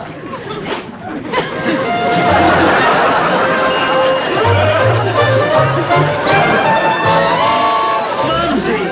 Oh, Chatsworth, my soldier lad. How do you like what my decorating crew did to this dreary barracks? Hello, Mrs. Osborne. Greetings, Mrs. O. Good heavens, when did the invasion take place? Hello, Mrs. O. I'm Maynard G. Krebs, a soldier in the like armed forces. Mumsy, I cannot take any of this. With the help of Gillis and Krebs here, I am determined to succeed on my own merit. That's a wizard idea, but you have absolutely none. Mumsy. No Osborne man has any merit. Mumsy. No Osborne man has room for any merit. He's too filled with nastiness. Mumsy, I thought that we had... No, from now on, I'll do all the thinking. And if there is a problem, and mind you, Mumsy doesn't allow that often, I will be right here. Like right here in the barracks? Like right. Like it'll be embarrassing. Like that's your problem, Buster. But Chatsworth will be here for 6 months, Mrs. Osborne. So, 6 months I could do standing on my head. Holy jumping up and down. Will you look at that? Who are all these jabbering ragamuffins? These are my bunkies, Mumsy. Well, from now on, Mumsy will be your bunkie. I'll put a wall off the end of that room for my living quarters, and I'll have Tremblay and the valet in here with you. Now get out. Out, I say. Go on. But they live here. Well, they'll have to find someplace else. Now go on, get out. No, biggest wild gear. The cashmere barracks bag. Solid gold dog tag. Blood type R. For royal. With the blood type set in seed pearls. Must be some mistake, sir. None of my men would. Uh-huh. Ten. Hut. Madam, who are you and what are you doing in these barracks? 10 hut. This insubordination will cease at once. Suck in your gut, soldier. Throw out your chest. Straighten your back. State your name, rank, and serial number. Leroy J. Stonehenge, Colonel, United States Army. Serial number 40. Now cut that out. Sergeant, this is the woman who struck 3 MPs with an umbrella. But, sir, And tried to run over 2 more with a furniture truck. They refused to obey my command to deliver the television set. Madam, by what authority do you dare invade this post? By the highest authority in this world. By the authority of an American mother fighting to protect her young. All right, you clods. Put your right hand on your hearts. And I want to hear 2 choruses of M is for the many things she gave me. Please. Sergeant, escort this person off the post immediately. You have not heard the end of this, you sniveling rascal. Do you know how many million mothers there are in America? There are 67 million. Do you know how many colonels there are? About 200. And there is going to be 1 less. We are going to pull you limb from cowardly limb. This is an outrage. Until I can investigate further, this barracks is restricted. Chums! Bunkies! Mumsy, no, I'll never be admired and respected. Never, never, never. Oh, chin up, Chatsworth. I have an idea that will fix everything. All right, escort me from the post, bully. Come on. Chums! Bunkies! I assure you, I had nothing whatever to do with this. Oh, mice and rats. Dobie do. Krebs, baby. Surely you don't think I had anything to do with asking Mumsy to do this? Of course not, Chatsworth. We know you're trying to do the right thing, and you're not a low-down bum. That's right, you low-down bum. Maynard, we know you're turning into a right guy, Chatsworth, but I'm afraid we'll never be able to convince the other fellas. Yeah, they all think you're a low-down bum. You low-down bum. No offense. No offense. No offense, Chatsworth, but Maynard's right. They'd like to roll you up in a sack and then use you for kicking field goals. Yes, sir, Chatsworth was positively the most hated man in the Army, including the MPs. But then all of a sudden there was a change. Change? It was a revolution. Hey, Chatsworth, everybody loves you. Oh, lovable. Well, yesterday I was hateful. You're the most lovable, hateful fellow in camp. But I'm bewildered. Why all at once am I everybody's beloved friend? Haven't you heard? How can I hear? Nobody talks to me. But whatever the reason for my sudden overwhelming popularity, I'll wager I know who's behind it. Now, gentlemen, as you see, I have bought up all the lands in all directions adjoining this army post. Now, I will show you a full-scale model of the recreation center which I intend to donate to this army base. We are most anxious to see it, Mrs. Osborne. Naturally you are. Very well, stand by, hats off, and voila. Where? This is the recreation center I will donate to this post. Mrs. Osborne, you are a jewel in the crown of American motherhood. Oh, please, no fawning, Colonel. Now, here we have the 5 indoor swimming pools. Here are the tennis courts. Here's the polo field. Superb. Over here, we will maintain 28 lanes of bowling, 4 ballrooms with continuous floor show, and a free gum. Boy. Quiet, please. And that high tower will be my living quarters. As you know, I will take up residence on this post. We wouldn't have it any other way. Naturally. Well, gentlemen, I have 10,000 cubic yards of cement to pour before dark, so you will excuse me. Oh, Mrs. Osborne, just one more thing for the press releases. Now, what are we calling this glorious pleasure dome? Why, the private first-class Chatsworth Osborne Recreation Center. What else? At ease, soldier. What? Well, I'll see about this. Like, hey, here he comes. Come on, fellas, all together. For he's a jolly good fellow, for he's a jolly good fellow. Yay! Golly, chaps. If you really and truly mean it, Am I really and truly a jolly good fellow? Yeah, like the jolliest and like the goodiest. Chatsworth, you're everybody's friend. Hey, let's give him a ride through town and prove how much we like him. Yeah.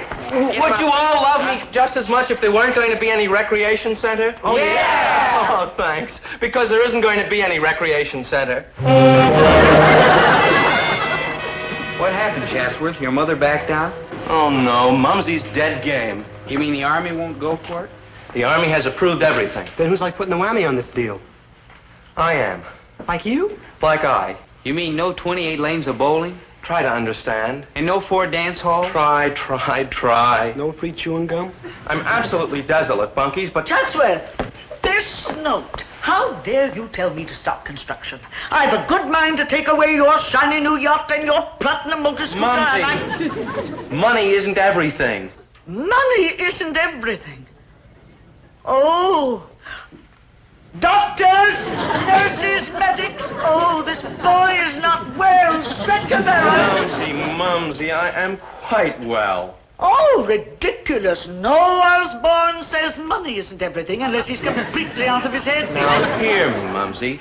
I am simply trying to tell you that it is impossible to buy respect with basketball suits and recreation centers.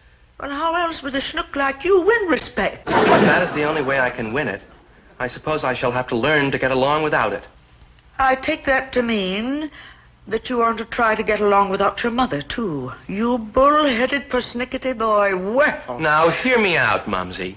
The Army brought me up here to try to teach me to protect you and all the other Mumsies in the USA. Now, how can I learn to protect you if you're up here trying to protect me all the time? You protect me? But you're just a boy. A boy? A little boy. Mumsy, how did you just describe me a minute ago? Bull-headed and persnickety. And how do you describe the grown-up Osborne men? Bull-headed and persnickety. You mean? Exactly. The Mumsies are always last to know. Oh, why did I let them cut off your curls so soon?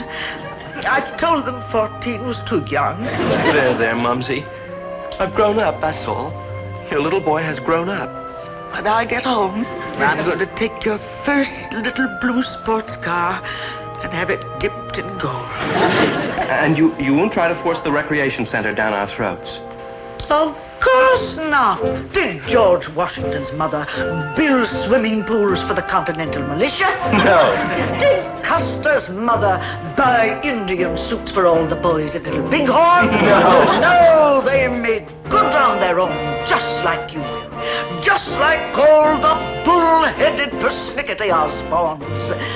Mumsy, I love you. All right, Chatsworth, break clean. And another thing. Yes, Mumsy. If I don't see eagles on your shoulder by Christmas, don't bother coming home.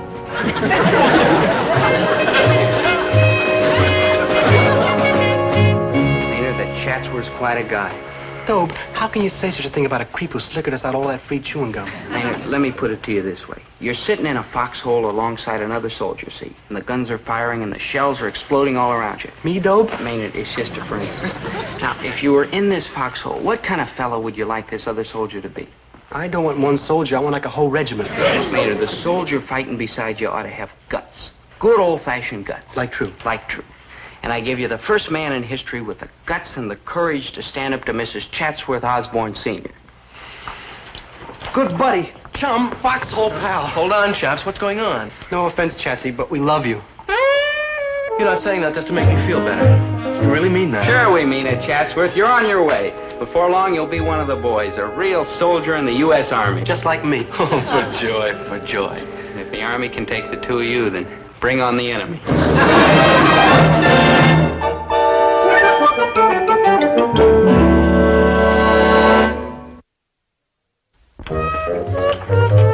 Like, hi, good buddies. Who's winning? It's pretty close, Maynard. I started off by taking... Oh, no use explaining to me, Dobe. I don't like dig bridge. Dobie, I owe you much thanks for what has happened. And believe me, I have learned my lesson. What lesson? I'm going to curb my natural superiority. Attaboy, Chatsworth. Starting tomorrow.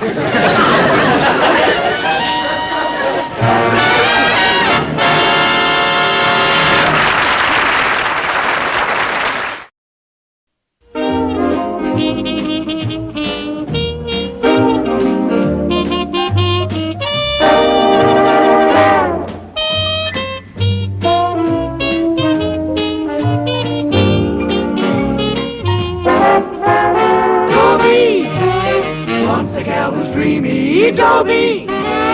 Wants a gal who's creamy, Dobie. Wants a gal to call his own. Is she blonde? Is she tall? Is she dark? Is she small? Is she any kind of dreamer at all?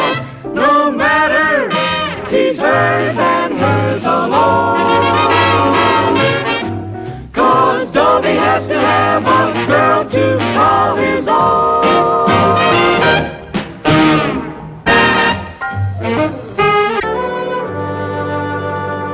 General, I am happy to report that the technical problems of Operation Moonshot have been solved.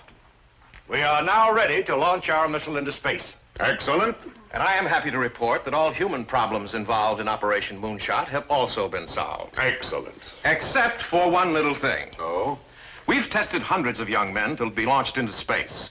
Fine, strong, intelligent, capable specimens. Top drawer. But that is precisely the trouble with our experiment. We've tested only superior specimens. The average man is neither so strong, nor so intelligent, nor so capable. True, true. Well, what do you suggest, Doctor? Well, since most of our missile flights will be carried out by average, not superior persons, it is vital that we carry out one more test. Let us find not the most strong, intelligent, and capable, but the least strong, intelligent, and capable. Excellent. Once we know how much such an inferior specimen can stand, then we'll know how much anyone can stand. That is high-level thinking, Doctor. I will put our entire organization to work at once to find such a specimen.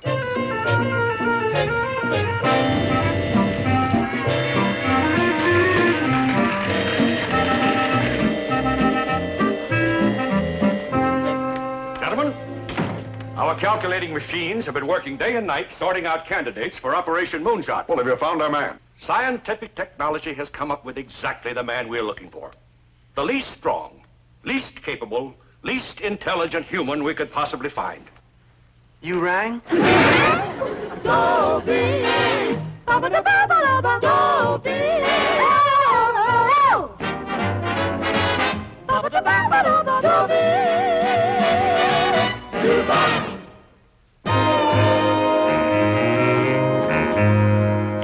Since I got into the Army a few months ago, I've been proud of many things. The way my platoon shaped up into a real tough fighting outfit, the way our muscles have hardened, the way we've learned to dish it out and to take it, and the stout-hearted way my friend Maynard G. Krebs behaved when he found out exactly what kind of an experiment he'd been chosen for. Let me out of here. I ain't gonna go zooming into that wild blue out there yonder. Let me out of here. Maynard, it's an honor that they chose you. Think of what you'll be doing for science. Let science look out for himself. I ain't heading for the moon. I got enough trouble right here in dry land. Private Krebs, you won't be zooming out anywhere. This is a ground experiment. You'll simply be sealed off in a dummy space capsule to test your reaction. All alone in one of them tin cans? Oh, no, I get like lonesome in crowded movies.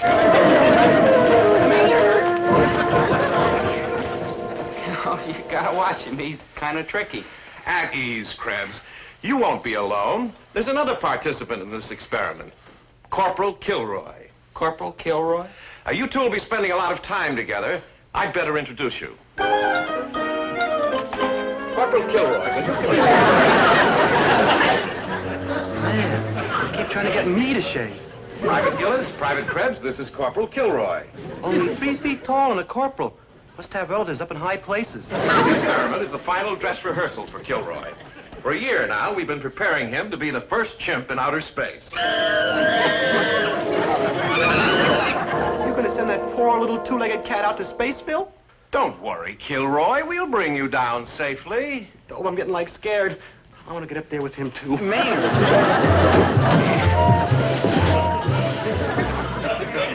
I warned you to be careful. That creature is the backbone of our experiment. And so is the chimp. We're trying our best to calm them down, sir. They're both frightened to death. Well, talk to them. Tell them they have nothing to fear. Use reason, common sense, logic. Well, according to our survey, that might work on the chimp, sir, but I'm not so sure of Krebs. Sir, may I talk to Private Krebs, please? Oh, yes, go ahead, son. Do your patriotic bit to save Operation Moonshot. Yes, sir. Maynard, Maynard, it isn't often that a fella gets a chance like you're being offered to serve your country, to serve science, to make this a better world. Couldn't I do all them things home in bed? Maynard, this is the kind of assignment a man should be proud to undertake. If you go through with it, you'll be a better man, and civilization will be better off because of your contribution. Gee, Dob, I'm getting like all misty. There, Maynard. There, Kilroy. If I can do it, you can do it. Krebs and that chimp are going to present tremendous difficulties. Locked in that capsule for a month, there's no telling what they'll do. What we need is somebody to control them. Exactly. Dr. Halsey, you mean... Right. There's only one other man absolutely essential to the success of our space program. Yes. No! Couldn't we, like, trade this gig in for 8 years on KP, huh? We can peel potatoes like nobody's business. Quiet, Gillis, Krebs. Now, I order all of you to stop being afraid. This is only a dummy space capsule. It's never going to leave the ground. The real one is over here. This is the one that's going up into space. Now, you three pioneers are going to be sealed off in this capsule for the next 30 days. That's so we can observe your behavior under the cramped conditions, the endless monotony, and the terrible loneliness of space patrol. You'll eat nothing but the concentrated food pellets in this glass jar. Once that porthole closes, you'll be as completely cut off from the outside world as if you were actually racing towards the moon. But couldn't we make it like a short trip like to Cleveland? From time to time, we'll observe your behavior through the porthole. Any more questions before we close the porthole? Yes, sir, Colonel. I have like a question. Ain't I like too puny and sickly and all right, delicate to then, make a close it. Good luck, man.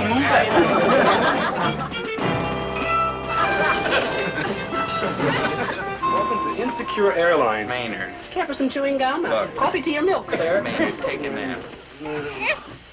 Wake me when we pass Cleveland. Maynard.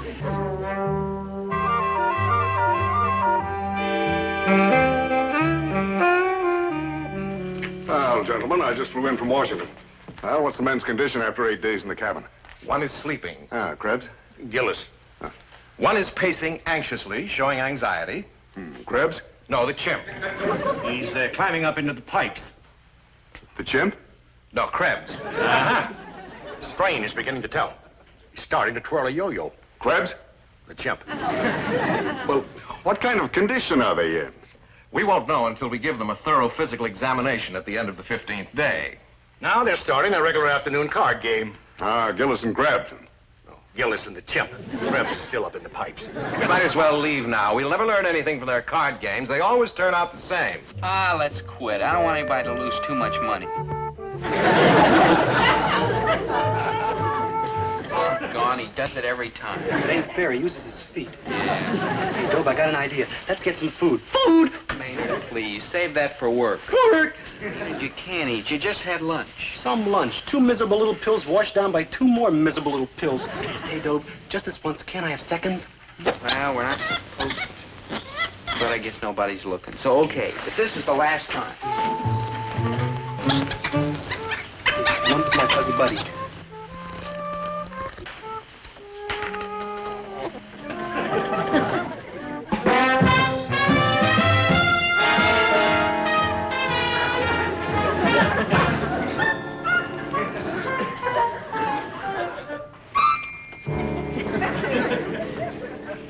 Like gloom time, huh, fuzzy buddy? Me too. We're stashed away in this outer space tin can like a bunch of sardines. Sardines?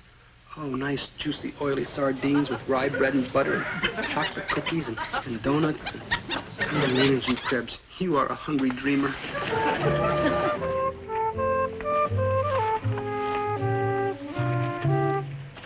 Oh, it's no use trying to bust out, fuzzy buddy. This is the Alcatraz of Spaceville. We're gonna be stuck. You know what you're doing? You're like digging an escape hatch. That's what you're like doing. Oh. Ooh, and you know what's out there, fuzzy buddy? You know what's out there? Food. Food! Ooh, like, wow. Oh, boy. And no, I can't do it. Man, will you hold it down? What are you doing? Nothing, buddy, nothing. You just go right back to sleep, huh? Shh, don't wake him up. He's square and he don't like big cheating. And that's what we're doing, cheating. We're supposed to be helping our country on an experiment, the United States of America. And my conscience will let me do it anyhow. But my stomach's growling so loud I can't hear my conscience. Well, if I go, they'll shoot me for a deserter. Of course, if I stay, I'll be so skinny they won't have nothing to shoot. Oh, Maynard G. Krebs, what are you? A strong, patriotic, self-sacrificing, heroic coward who's going to help his country? Or a weak, cowardly, wishy-washy, hungry coward who's going to find himself a big, sizzling, succulent, savory steak to eat? And I just answered my own question. You wait here till I get out first. Wait.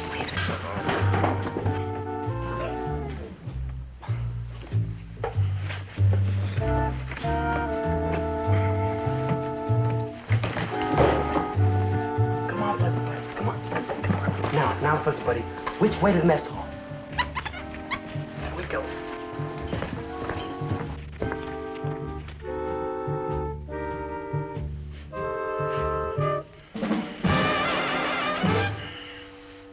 Maynard? Yeah, good buddy? Maynard, I must be dreaming, but what a dream. I smell roast chicken and potatoes swimming in butter and hot apple pie. Man, you're sure dreaming up a slew of kicks. You better head back to Sleepsville.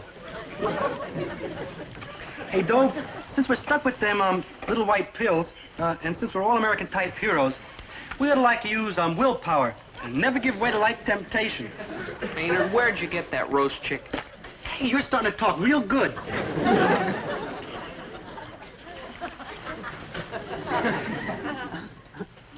Well. Fancy meeting you here. Why'd you tell me he was here, you little think? Nice going, Maynard. Now you ruined the whole experiment. You know, I'm going to have to tell the colonel about this. Dope? You'd rat on me? Maynard, how about science? How about space travel? How about the conquering of new worlds? How about a slice of roast chicken we snuck up from the mess hall? Dope, you wouldn't squeal on me, would you? It won't be squealing. It's my patriotic... No, Maynard, I'd drag you into this in the first place. I can't rat on you now. You'll never regret it, good buddy, because what's it gonna hurt? I mean, who's ever gonna find out me and the chimp have been eaten?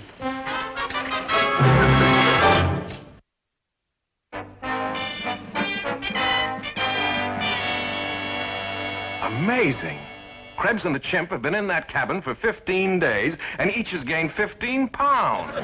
It's a miracle of medical science. That's what they've been saying about me ever since I was born. Colonel, excuse me, sir. Colonel, I have a request. Request denied. But you haven't even heard it yet. Something to do with getting out of the rest of the experiment, right? Right. So? So? Request denied. All right, men, back in the cabin. All except you, Kilroy. What are you gonna do with my furry chum? All right, Krebs, in you go. You've got 15 more days in that capsule. Yes, sir. All right, men, lock him up. Doctor, what about Kilroy here? Colonel, the CHIMP is as ready as he's ever going to be.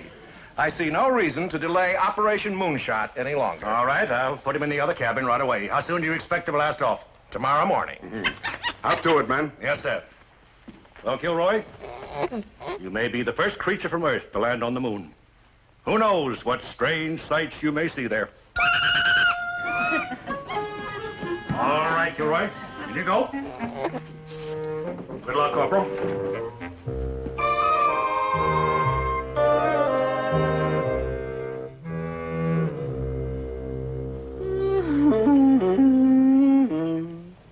What's wrong, Maynard? No, nothing, Dope.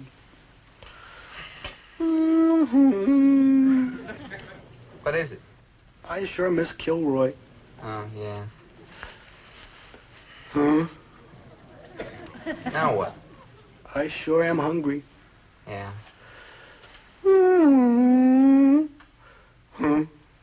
All right, Maynard. Now what?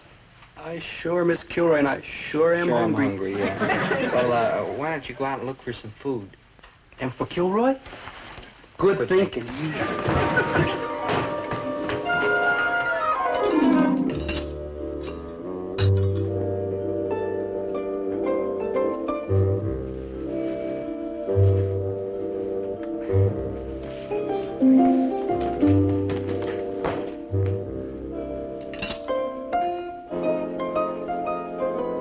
Oh, there you are, Fuzzy Buzzy.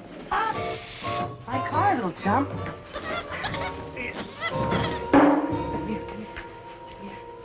I got like lonesome without you. Yeah. What's been going on, huh? What? Oh, yeah? You know, I like being with you. I mean, you make me feel like right at home. Like you were my family, like. Hey, maybe you are. Did you ever study evolution in school? Oh, no. Chimps don't go to school, do they? Yeah. Lucky dogs. Hey, that's funny what I said. Lucky dogs. 'Cause you ain't a dog, you're a monkey. No offense. Well, where was I? Oh, yeah, evolution. Well, in high school, which I got out of 6 weeks ago, which I got into 6 years ago. Well, anyhow, in high school, I learned all about evolution. Very interesting jazz. You see, men and monkeys all have the same ancestor. Darwin, I think he is. And he believed in the survival of the fattest. Fittest, yeah, fittest. Well, in evolution, I learned all about how the species developed. You know, like elephants and tigers and people and goony birds. You see, the lowest form of life is the one cell. And, of course, if you've ever been in jail, you know how low that is.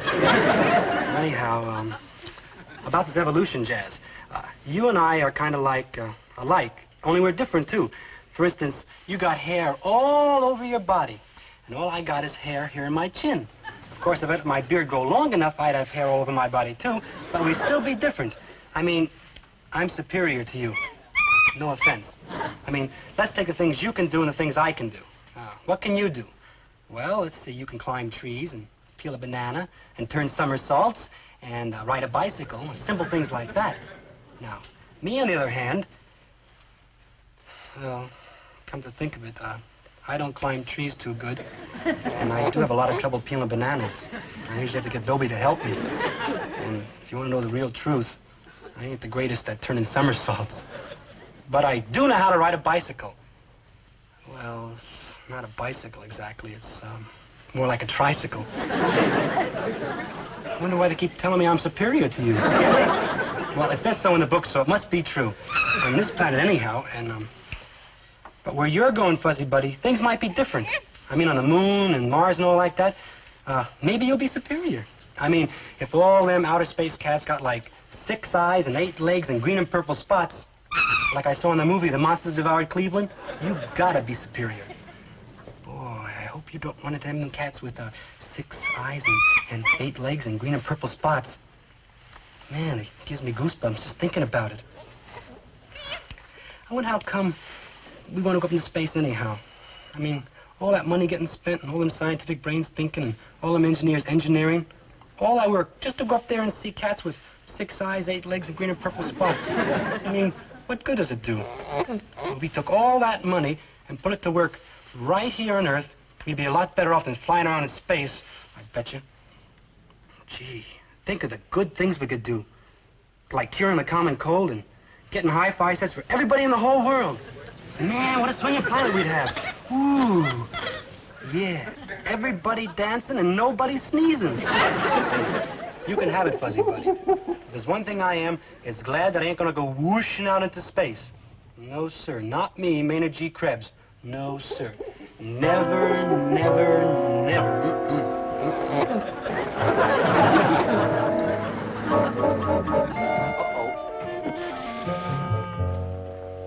All right, then. Seal it up. And tell the porthole. Doctor doesn't want the chimp to get nervous.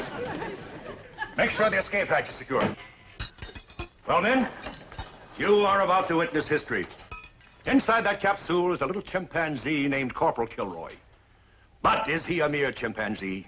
No. He's American vision, American know-how, America's promise to lead mankind into a brave new tomorrow.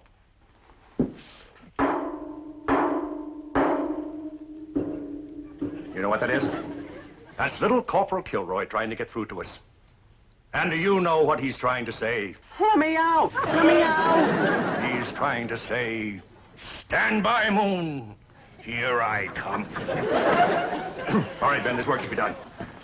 That capsule must be out to the launching pad immediately. We blast off at dawn. Exactly 3 hours.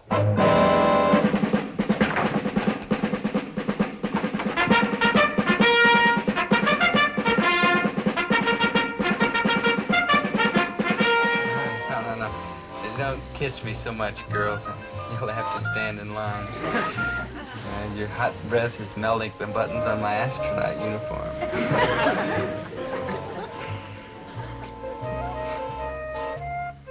Maynard?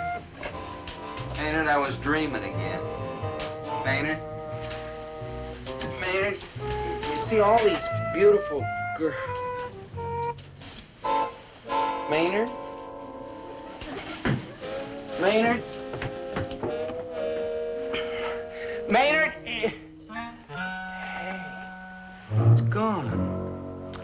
Oh, that Maynard. Stand by for Operation Moonshot. Prepare to blast off.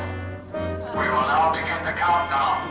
Countdown? 200, 199, 198, 197, 196, 195, 194, 193, 192, 191, 190, 189, 188, 187, 186.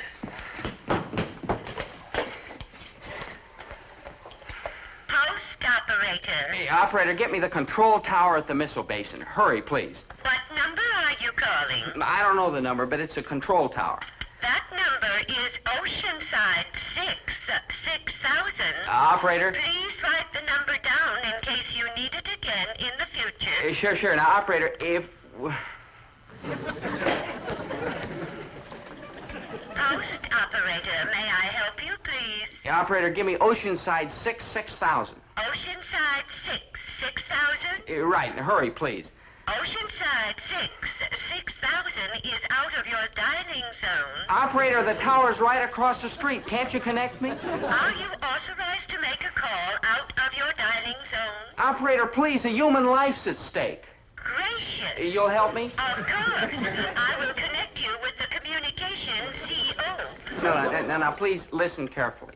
I'm calling the control tower at the missile base. The number's Oceanside 6000. It's out of my dialing zone, and I'm probably not authorized to call out of my dialing zone. But if I don't make this call out of my dialing zone, my dearest buddy's gonna blast off into another zone altogether. Now, you with me so far? I will try to help you. Yeah, bless you, ma'am, bless you. You want Oceanside 6000? Desperately.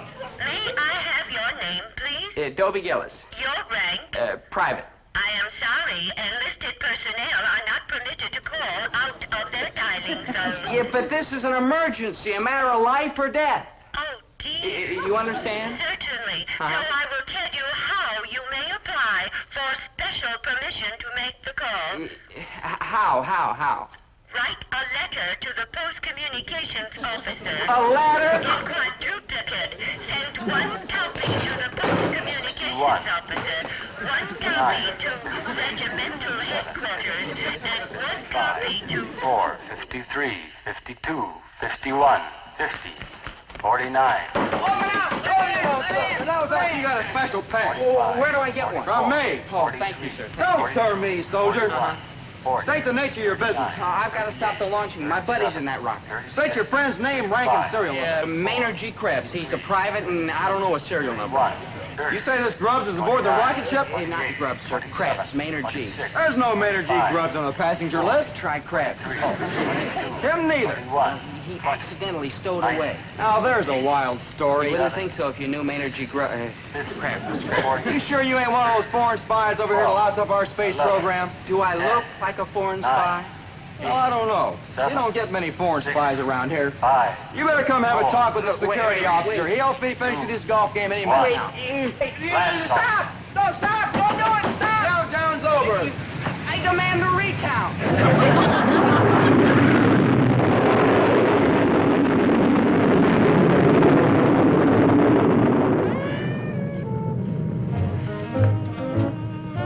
Goodbye, Maynard, old buddy.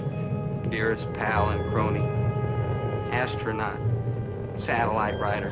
Moon visitor.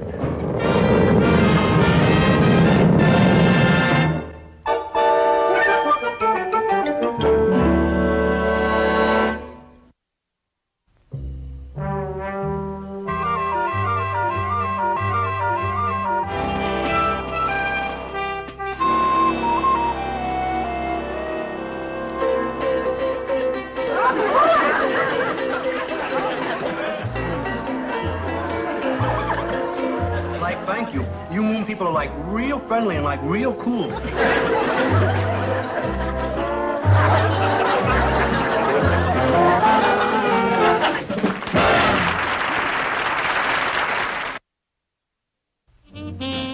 I was an unworried civilian. Today I'm still a civilian, but I worry a good deal. And all because of this letter. And it started off so friendly, too. Greetings. Your enlistment in the United States Army has been processed, and from that point on, it gets too painful to read. But the way it changed my life, wow. I mean, everybody started treating me like I was marked fragile, handle with care. Even my dad.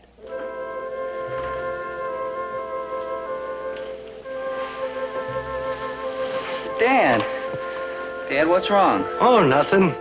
I was just. You just what? I just, came in to tuck you in. Tuck me in? What's wrong with that? I mean, what's so strange about a father wanting to tuck his son in? Oh, I wish I had a buck for every time I tucked you in. I could retire and go to Acapulco and loll around on the sand with all those rich folks. And not work my fingers to the bone trying to support a kid who doesn't appreciate it when his old man wants to tuck him in. Okay, Dad, okay. Here. Tuck me in.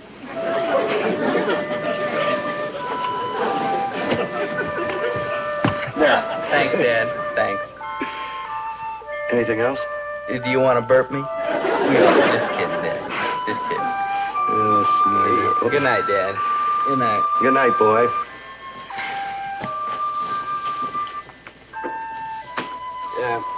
Something you wanted, Dad?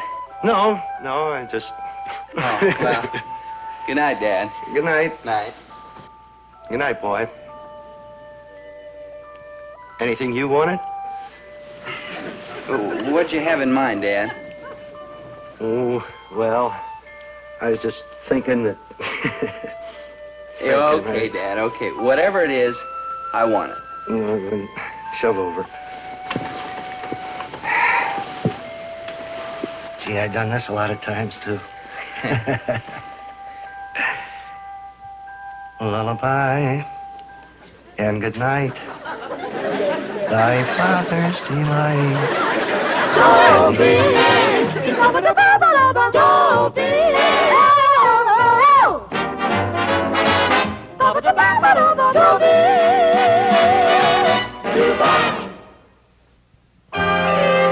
Yep, that's one way my father's been acting lately. Like he had a soft spot in his heart, clear up to his head. But then all of a sudden he'd start to act a different way. It was spooky.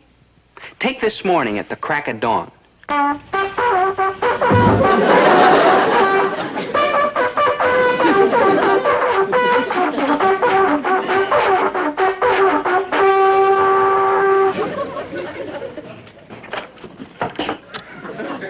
Herbert T. Gillis, have you gone completely out of your mind? Don't you know that it's 5 o'clock in the morning? Of course I know it's only 5 o'clock in the morning. That's the whole idea. Dad, what was that terrible tune you were playing? That was not a terrible tune. That was reveille, and you better get used to it, boy, because when you get in the Army, you're going to hear it every a.m. at 5 o'clock as long as you wear that glorious uniform. 5 o'clock every morning? Right. I'll flip. You will not. No son of Herbert T. Gillis flips in the Army. Besides, this is just part of a hot plan I got to break you in gradual to all these new GI things. A hot plan? Well, it better not include me. It does not, Winnie. Dismissed! Back to bed, dude. Well, that's better. Not you. Come here.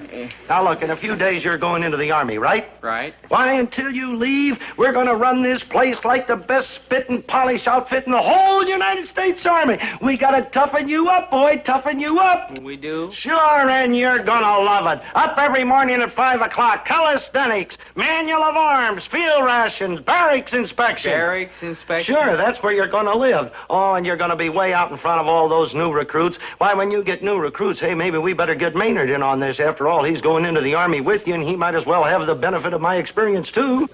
Yep.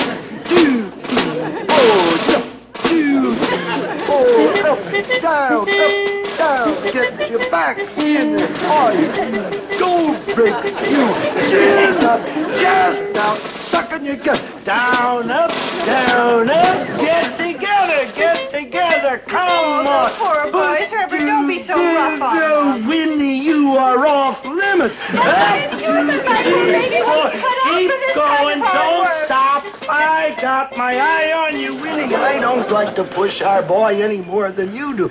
But somebody's got to do it or he'll get in the Army and fall apart at the seams. Well, look, Winnie, when he gets in the Army and he goes through all this hard work, why, he'll wind up spending half his time in the hospital. Oh, dear. And if he can't do it, they'll accuse him of gold breaking and off to the guardhouse. Somebody's got to do it, Winnie. It's for his own good. you're right, Herbert. If we're soft on him, we're only hurting him. You're right, girl, right. Keep going, boys. We're not going to baby you anymore. 1, 2, 3, 4. Follow my rhythm. 1, 2, 3, 4. Follow my cadence. 1, 2, 3, 4. 1, 2, 3, 4. What words do you think of when you hear names like General Patton or Captain Bligh? Toughness, discipline, hard as nails, right? Well, by normal standards, those fellas may have been pretty rough. But they were kindergarten teachers compared to former First Sergeant Herbert T. Gillis. 1, 2, 3, 4, detail, halt, at ease. It's indoctrination time. Will it like hurt? Maynard, indoctrination is strictly mental. It'll like hurt. Now, pay attention, boys. The Army's no hayride, you know. A sound mind and a sound body. That's what you need. Right. Now, I'm going to tell you a few things about the good old United States Army. In my book, there's nothing better could happen to a young man than the good old United States Army. Oh, well, do I remember when I was enlisted 20 years ago? What was I? A small man running a small grocery in a small town, and what am I today? A small man running a small grocery in a small town? Soldier. The Army taught me courage, self-determination. The Army taught me to be a man of character. That's right, boys. In the Army, you learn how to take care of yourselves. Self-reliance, teamwork. Not to mention probably a good trade or profession. Right. Like right. So why are we afraid of the Army, Maynard? How should I know, Dobie? You started this whole thing. Yeah. Thanks to the United States Army, I am a man of character. You asked me how the United States Army made me into a man of character? Not me. Did you ask him, Dobe? Not me. Well, I'll tell you how the United States Army made me into a man of character, because the United States Army is a great teacher. You ask me what the United States Army teaches, I'll tell you what the United States Army teaches. You ask him, Dobe? Not me. Must be an echo around here or something. The United States Army teaches you to be a man with guts, a man of discipline, a man of determination, a man of self-reliance. Dobie, you're in basic training. And your outfit is ordered to crawl a half-mile on their bellies with full packs. A half-mile? On our bellies? 18 inches over your head is a murderous stream of machine gun fire. Machine gun fire? From real machine guns? Do you panic, men? No. Why? Because you've been trained, you've been indoctrinated, you've attended the lectures. So what do? You creep and you crawl, inch by inch and foot by foot, and suddenly staring you right in the face is a murderous strand of barbed wire.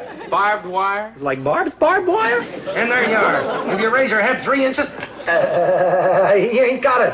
And 3 inches in front of you, that murderous barbed wire. So what do? I desert. I really have no right to be worried about Dobie going into the Army. He's not going to be hurt, and they'll make an even better boy of him than he is. He'll be more reliable and self-disciplined and courteous. So what are you carrying on about? Because he's my baby. Winnie, please. Cut that out. Oh, Winnie. Come on now. From here on in, we gotta be rough on Dobie. Unemotional.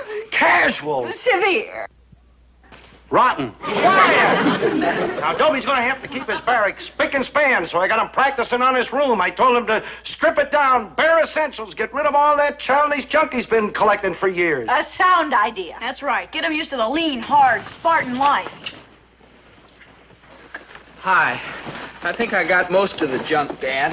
Boy, and what a pile of junk. A busted ukulele, a Little League baseball cap, and what is this? A petrified frog. Oh, great. Just what the Army needs. A petrified frog in every footlocker. The Army's no nursery school, you know. That's right, Buster. No more silly, sentimental nonsense. Yeah, what do you want me to do with all this stuff, Dad? Burn it. Look at this. An old Parcheesi game. Burn it. An old bird's nest. Burn it. An old torn heart. Burn it. Yeah, Oh, no, you don't. Zelda. Nobody burns this priceless memento while there's breath in my tiny body. Dobie, how could you forget? Forget what? Miss Blankenhorn's Friday afternoon dancing class. Don't you remember the Valentine's Day dance? Miss Blankenhorn took a bunch of paper valentines and cut them in half with the edges all kind of jagged. And she gave half to the boys and half to the girls. And each boy had to find the girl whose valentine matched his half. And look. Zelda, this all seems kind of silly. See? Dobie's matched mine and mine matched his, and I knew it was fate. I knew Dobie and I were meant for each other. Zelda! I've been saving my half since I'm 10 years old. Please, Mr. Gillis, don't make Dobie throw his away. All right. Keep the torn heart, but the rest of this junk has got to go to the incinerator, boy. Yeah. Hold it, good buddy. You can't burn this. This was the first drum I ever beat.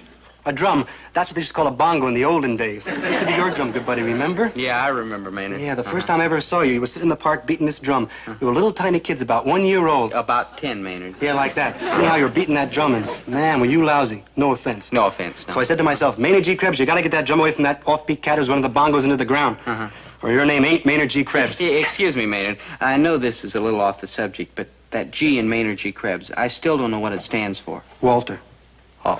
So I said to myself, Maynard G. Krebs, you gotta get that drum away from that cat. So I tried to take it away from him. Yeah, and I socked you in the jaw. Yeah, and it hurt. I don't think I had no beard then. No. So you tried to swap me something for the drum. I tried to swap you everything. My bowl of tinfoil it took half my life to collect, my pet turtle, my slippery willow whistle, my appendix in a glass jar. Yeah, but I wouldn't trade. You know, you were a hard man to do business with, till I finally came up with something you really wanted, then we swapped and I got the drum. Well, if you swapped Dobie for the drum, how come he wound up with it? My mother made me trade it back. Well, what did you trade for it in the first place? My little brother Harold.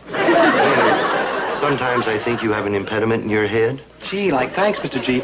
So you see how important this drum is to me. This is where I first learned the beat. Don't make Dobie burn it. Please, Mr. G. All right. You keep the drum, you keep the torn heart, but the rest of this stuff has got to go. Is that clearly understood? No exceptions. All right, boy. To the incinerator on the double. 1, 2, 3, 4. 1, 2, 3, 4. Detail. Oh, to the rear heart.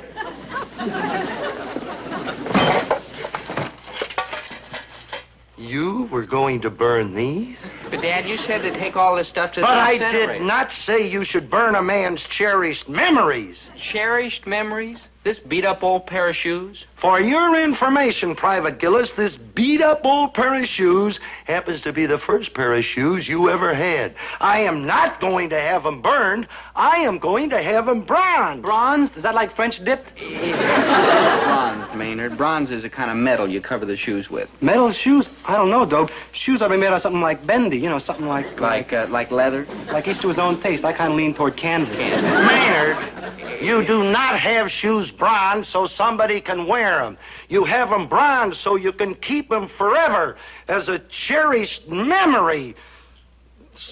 Oh, how well I remember the night I brought these home. It's a little over 18 years ago. I remember the night Doe was born, and I was in the Army then myself, the big war, you know, and I was home on my first furlough.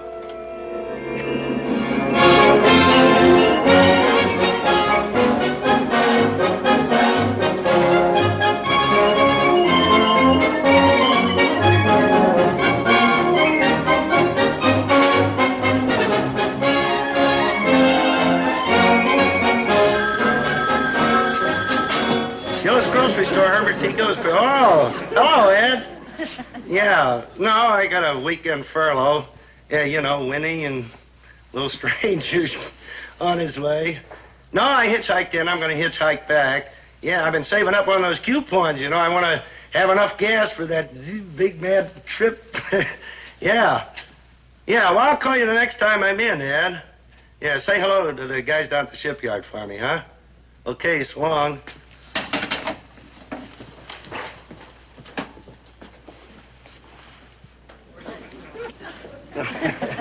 Oh, there you are. I was just going to bring this up to you. It's a little present I got you. It's a bed jacket for in the hospital. Oh, Herbie, it's lovely. Oh, I'm certainly going to be one of the 10 best-dressed women in that maternity ward. Yeah, and your old lady yapping you should have married Sheldon Klug, the plumber. Hey, wait, I got something else in here, too. Uh-oh. Oh, here's something. I'm going to put you to work. You're going to have to sew this on my uniform. Herbie, they've made you a colonel. Oh, Winnie, a colonel. It's one stripe. It means I'm a private first class. Oh, you're first class, all right. I'm glad the Army appreciates that. Yeah, and I got something else in here, too. A little present for Dobie. Oh, Herbie, dear, I do hope you've been sensible and gotten something that both girls and boys can use, because after all, we don't know what Dobie's going to be. What do you mean we don't know? It's gotta be a boy. Who ever heard of a girl named Dobie? Here it is, kid. His first pair of shoes. Oh, what are you laughing at? What's so funny? Well, it's just... Well, come on, what's the joke? And what's the matter? You begrudge your own kid a pair of shoes? You want him to go through life known as shoeless Dobie Gillis? No, dear, it's just that babies don't need shoes, not for months. I mean, some babies don't even walk until they're a year old. Not this baby, kid. Why, little Dobie's going to be running all over the place in 2 weeks. Just think, Winnie, the little feet that go in these shoes can take our boy any place he wants to go. Right up the ladder of success, all the way to the top. Herbert, I feel kind of funny. Will you get me to the hospital, please? Now? Yes, Herbert. The hospital.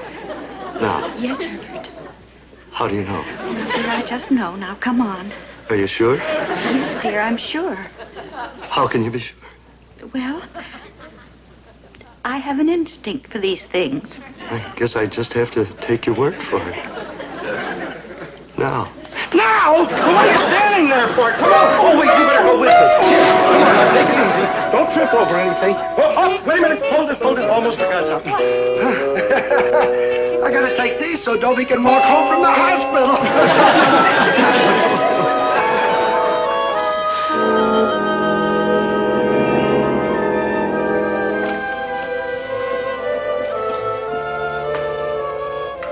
Dad? Herbert? Mr. Gillis? Oh, let me alone. Can't a man look at a pair of baby shoes without everybody yapping at him? Yeah, those are my folks, and they really love me. Oh, sure. Sometimes they're a little unreasonable, and they yell at me, and they don't let me have the car when I want it, like that, but... If they really love me, why do they treat me like that? Ah, of course they love me. And love is the greatest thing in the world. Ask anybody. You're wrong, Dobe. The greatest thing in the world is jazz. No, Maynard, the greatest thing in the world is love. Sure, Dobe, like when you love jazz. Yeah, that doesn't compare with loving people. People? Like mothers? Right, Maynard. Like fathers? Right. Like aunts and uncles? Right, and like girls, too. Like bye, Dobe. Maynard, someday you'll learn that loving a girl's the best kind of love there is. It gives you a wonderful feeling, like something running around inside your chest, like some happy little furry animal. Like chipmunks? Yeah, like chipmunks. Like squirrels? Well, yeah, like squirrels. Like beavers? Maynard, beavers are a little big to be running around inside your chest. It all depends on the size of your chest, don't it? Well, yeah, you look I at bet this even with a little tiny chest like yours, you could get a couple beavers in there if there was all kind of squinched up. Squinched up? Maybe 3. Yeah, look. Well, take bears. You never get a bear in there. Maynard, enough! Okay, buddy, go on. Now, you get this wonderful feeling, see? Ooh, man, or a tiger. Man, you'd be in big trouble with a tiger in there. All that clawing and scratching and swinging that big stripy tail. Oh, man, I never want a tiger inside.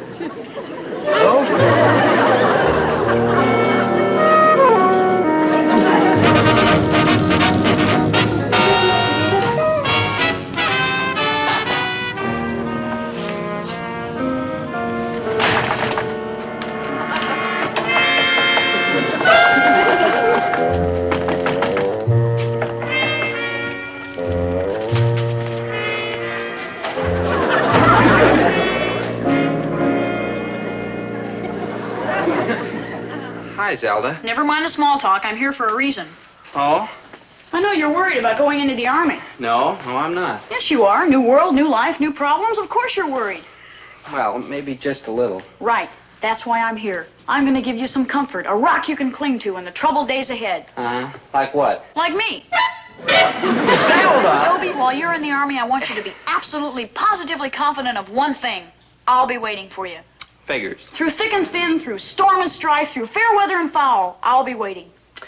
Zelda, no offense, but who asked you? Dobie, you mean after all these years you're still fighting me?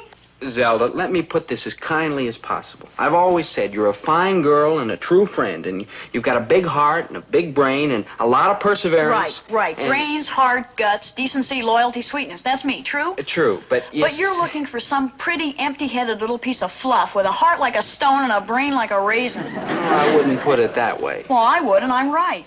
When are you going to get wise, you poor dear fool? Now, let's say you find this gorgeous girl. What's the future going to be like? Don't you know that Zelda. beauty disappears, skin wrinkles, teeth crumble, hair falls out? What do you end up with? A hag with no brains in her shrunken head and no love in her withered heart. Zelda. Take the long view, Look. Poopsie. Take me. What's my future like? Just this. I'm going to get braver and better and smarter and sweeter. The only thing I'm not going to get is homelier. Now, how can you lose? Zelda, No, look. don't give me an answer now because you're just too dumb. Maybe time will bring a little intelligence to that tiny brain pan. A slim possibility, but we live in hope. Anyhow, Poopsie, I'll be waiting. Zelda! I'll be waiting. Yep, my family and friends. They're a hard bunch of people, all right. They're about as tough as a bowl of mush. And I love them for it. But I've got to admit one thing. When the day finally came for me to go off to the Army, they stuck to their guns. No tears, no demonstrations, no sloppy sentiment. He's coming down now to say goodbye, so don't forget, unemotional. Tough, unconcerned. Casual. Well? This is it. Yes, this is it. That's what it is. It.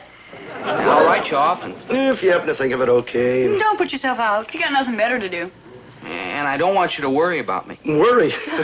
That's a laugh. Hardy har har. And a heart. Well... You better hurry up, boy. You're going to miss your bus. That's right. The Army's got no patience for soldiers who show up late. The Army's no country club, you know. Yeah. Well, Dad. What? Don't you want to shake hands? If you want. Mom. So long, kid. Zelda. On your horse, boy. Time's a-wasting. Dobie, his country's waiting and he's wrinkling. Go already. Yeah, I guess I better.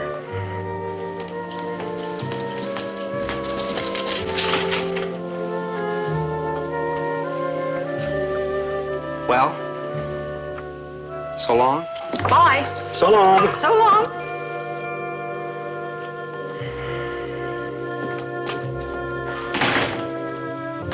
Well, you came through with flying colors, ladies. Unemotional. Tough. Unconcerned. Casual.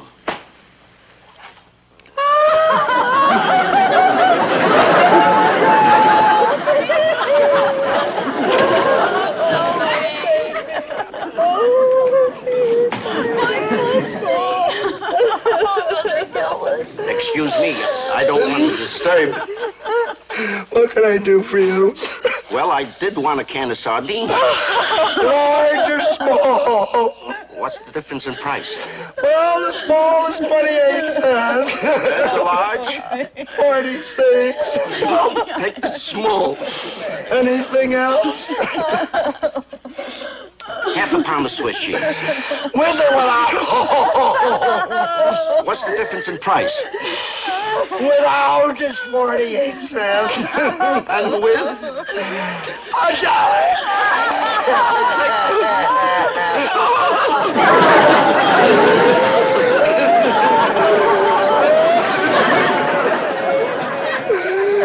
Oh, my son, my son, my son, my son, my son.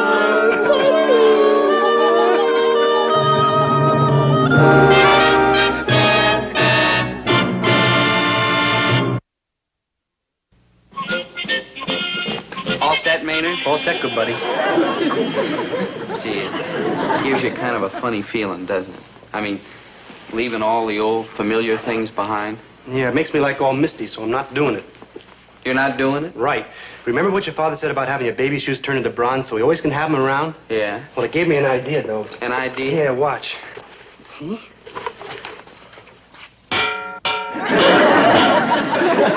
Good thinking, huh? Good thinking, Maynard. Uh-huh. Dobie, how come nobody else ever tells me how smart I am? Jealousy, Maynard. Pure jealousy. All set? Yeah. Well, we're off. Over hill, over dale, we will hit the dusty trail.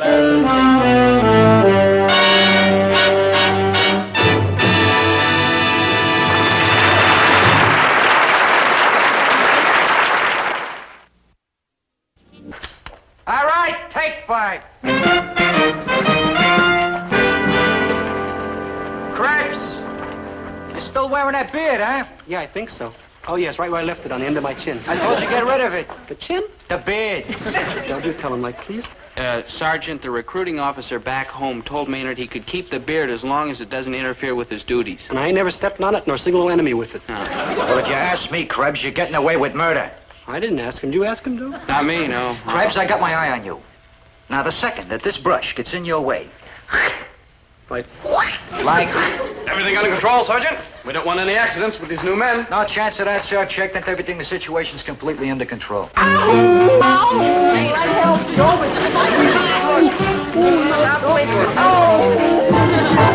what's going on here? What's the matter with this man? Nothing, sir. He just got his beard caught in the bolt mechanism. Sergeant, see that he gets rid of that beat-up monstrosity. It's dangerous, unsightly, and a menace to health and safety. Yeah, I don't think much of it either. Here. The beard, not the weapon. Krebs, now I got you. The next time I see this beard, I want it to be stark, staring, gloriously naked. Is that clear? Gillis, I'm detailing you to make sure Krebs gets shaved right now on a double move. I won't do it. I'll run away. I'll go under the hill. Maynard, that's over the hill and quiet. You're getting shaved. I won't shave. Dobie, Dobie,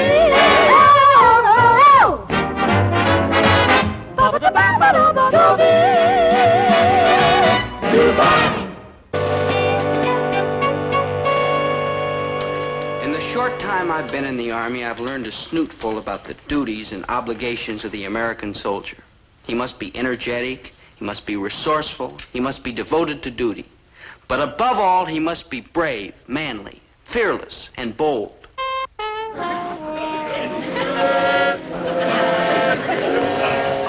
I've had this beard ever since I've been a little tiny baby. I want to keep it. You can keep it, Maynard. You can put it in a little bag and keep it under your pillow. Oh, no. Maynard! Oh, no. Maynard, come back here! I ain't gonna say it! Maynard, you got her shaved! No, Dobe, I'm scared. I don't even know if I got a chin under here. Maynard. Oh, man, I might be like all Adams apple. Maynard, chest you up. gotta shave. Oh, Dobe, my family never went in for chins. Man, you should have seen the beard of my grandmother. Hold your breath, soldier. This is it. Oh, at least blindfold me before you shave, before I please, Dobe.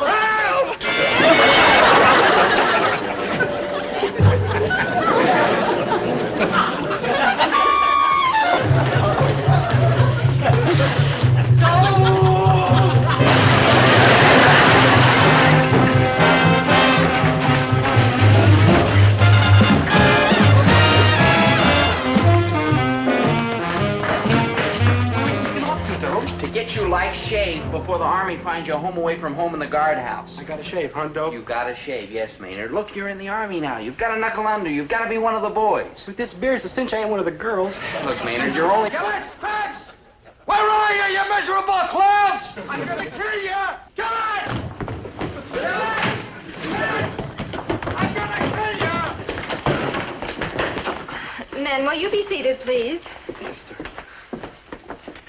Hey, Dobe, this is the Army. If you keep standing there with your mouth open, they'll come along and yank a couple of teeth. Dobe. You rang? Your friend would like you to sit down, soldier, and so would I. Forgive me, my angel in khaki is, sir. Next, we will take up the subject of the rights and privileges of the soldier. How I'd love to hold that soft velvet hand in mine. That's gonna be kind of tough between salutes. Yeah, I almost forgot she's an officer and I'm an enlisted man. She's not allowed to have anything to do with me. What a rotten break. Cheer up, Dobe. A lot of people won't have nothing to do with me, and they ain't even officers. Maynard, I could raise myself to her level. I could go to officers' candidate school. I could become a lieutenant. I could be a giant if I was 4 feet tall. Sure, why couldn't I be an officer? All it takes is hard work and perseverance and the ability to learn lots of things real fast. And I just answered my own question. Now, which of you men is going to discuss the rights and privileges of the American soldier? And what about you, soldier? Like me, sir? Yeah. He's Private Krebs. I'm Private Gillis. Private Dobie Gillis. Lieutenant, I'd be more than happy. At ease, Private Gillis. Yes, sir. Let us proceed, Private Krebs. The rights and privileges of the American soldier. The rights and privileges of the American soldier by Private Maynard G. Krebs. You know something, Lieutenant Ma'am, sir? What? We ain't got none. Of course we have. In civilian life, I was a practicing attorney, and I can tell you that an American soldier is above all a citizen of the United States. He's entitled to such rights as religious tolerance, the right to vote, the right to military justice, including the right to demand a court-martial. Court-martial? That's like a right? It certainly is. Oh, no, sir. Court-martial, they like lock you up in the guardhouse and all you get is old moldy bread and water with little green bugs in it. You got it all wrong, Private Krebs. What if a hypothetical recruiting officer told a hypothetical soldier that he could keep his beard, but a hypothetical sergeant told him he had to shave it off? Could he like demand a hypothetical court-martial instead? Maynard, you're talking yourself straight into solitary confinement. You state an interesting example, Private Krebs. Certainly the soldier could take it all the way up to a court-martial. Like a As a matter of fact, there was a very similar case right here on the post last year.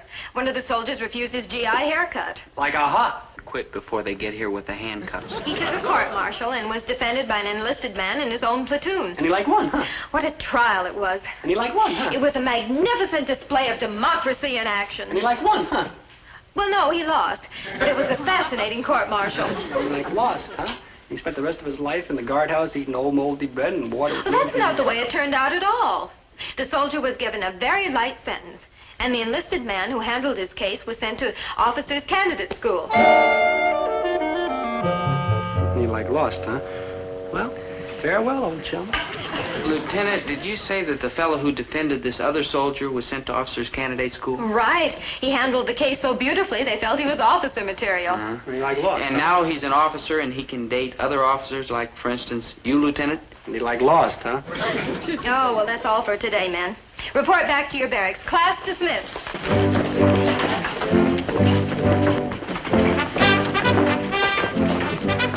Officers Candidate School, Lieutenant Gillis. Lieutenant Portia Potter, I am Lieutenant Dobie Gillis, your equal. You and I will make such beautiful music.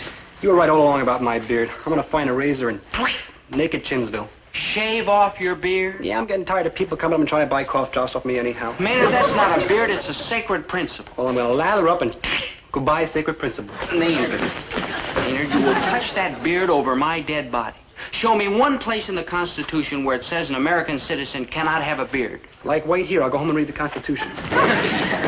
You know what that beard is? It's constitutional. That's what it is. Good buddy, you're all brain. I mean, you're up there with Socrates, Pluto, and Mort Saul. Thank you, Maynard, but you haven't seen anything yet. Just wait till the court-martial. Court-martial? Uh-huh. Good buddy, if a naked chin cat walks up to you and says like hello, it'll be like me. Look, sit down. You've got to trust me. We'll win this case. Like we'll? Right, the two of us together. Oh, dope, good buddy, you're all heart. I mean, locking yourself up in that old, damp, dark, scary old cell with your old buddy. No, Maynard, you don't understand. I'm not exactly going to the guardhouse with you. Oh, you're gonna bake me a cake with a file in it? No, I'm defending you in the court-martial. No offense, but I'd rather have a cake with a file in it. Oh, there you are, Krebs. Yeah, where? Didn't I order you to shave off that beard? Well, if anything happens, Private Krebs refuses to shave. Oh, you refuse, On his huh? constitutional rights. Look here, Krebs, I know how it is when a soldier's new in the army, and he's homesick and he's scared, but Don't try to crawl out of it, Sergeant. He's going to fight this thing right up to the White House. Krebs, all right, don't move. I'll be right back. Don't worry, he'll be right here. Don't worry about that. Ooh, he looked mad, Double. I wonder where he's going. To get advice, probably. Didn't you see the look on his face when I mentioned the Constitution? Ah, Maynard, you've got him right where you want him. Stone walls are not a prison, mate. Nor iron bars a cage. Maynard, enough! Maynard, stop worrying. You've got the Army scared to death. And like vice versa. I can get 6 months in the guardhouse. 6 months is longer than a year. I'll be wearing a striped suit and a ball and a chain and breaking rocks and doing all kinds of prisoner-type work. Work! Stone walls are not a prison, mate. Nor iron bars a cage. Maynard, enough! I'll handle this. All you've got to do is show him you know your rights. You've got absolutely nothing to be scared of. At ease. All right, where is he? Where is that prisoner? That's the man, Colonel. Yeah, that's Private the man Krebs. right there, sir. Private Krebs. Great Scott, Sergeant, you had no right to mistreat this prisoner. Yeah, no, sir. Maynard always looks like that. Sergeant, make a note. Keep that man out of sight whenever we start a new recruiting program. Yes. Out of business. Soldier, I hear you refuse to shave off that beard. Who said He's so? the Who man, said sir. He's the man. Now look here, Dribs. Colonelship, it's Krebs. Private Maynard. Maynard, I'll answer the question. And who in blazes are you? Private Gillis, sir, in charge of this case. What? New regulations, sir. Enlisted men may serve as counsel for the accused. Now, Sergeant, let me see a list of the charges against this prisoner. Disgraceful. Direct disobedience. That's right. Do you realize you could get 6 months in the guardhouse for this? Calculated risk, sir. Yes, sir. I mean, on bread and water. Moldy old bread and water with little green Maynard. bugs in it. And stone walls. Maynard, cease and desist. Krebs, I should prosecute you to the limit. But I may go easy on you. Just looking at you, I can tell that you're a rather, shall we say, unusual type of soldier. It's American know-how, sir. Yes. Krebs, a legal officer from the Judge Advocate General's office, is coming here on his regular tour of inspection next week. Now, I don't want him to think that we on this post don't temper justice with mercy, especially in regard to new and, Unusual? soldiers like you. Well, I go with all the Yankee ingenuity, sir. So I tell you what I'm going to do. You shave off that beard, and I'll tear up these charges, and... I'll be in Scotland before you. Oh, boy, no moldy old bed, no water, little green bugs in it like, wow, wow! Ooh. That's straight thinking, soldier. Sergeant, release the prisoner. Oh, now, just a minute. Just a darn minute. Don't let him out. What? Like what? I'm sorry, Colonel, but Private Krebs cannot accept your offer. He can't. I can't. He stands on principle. He does. I does. Principle? What principle? Principle? What principle? The principle that the order to shave off his beard is unconstitutional. I does. In fact, he may be able to prove that the whole United States Army is unconstitutional. Oh, I get it. A couple of guardhouse lawyers. Well, I think I know what to do with a thing like this. Soldier, you're inciting to riot, spreading false rumors, gross insubordination, mutiny. Now, what's that one they threw at Benedict Arnold? Overtime parking? Oh, yes. Treason. Oh, no. I mean, like, have mercy, like, please. Oh, Keep please. smiling, troublemaker. You may get out of the guardhouse by the end of the month, but I can't guarantee which year. Don't be discouraged, Maynard. It looked bad for Captain Dreyfus of the French Army, too. But he got off? You bet. And all he served was 9 years on Devil's Island.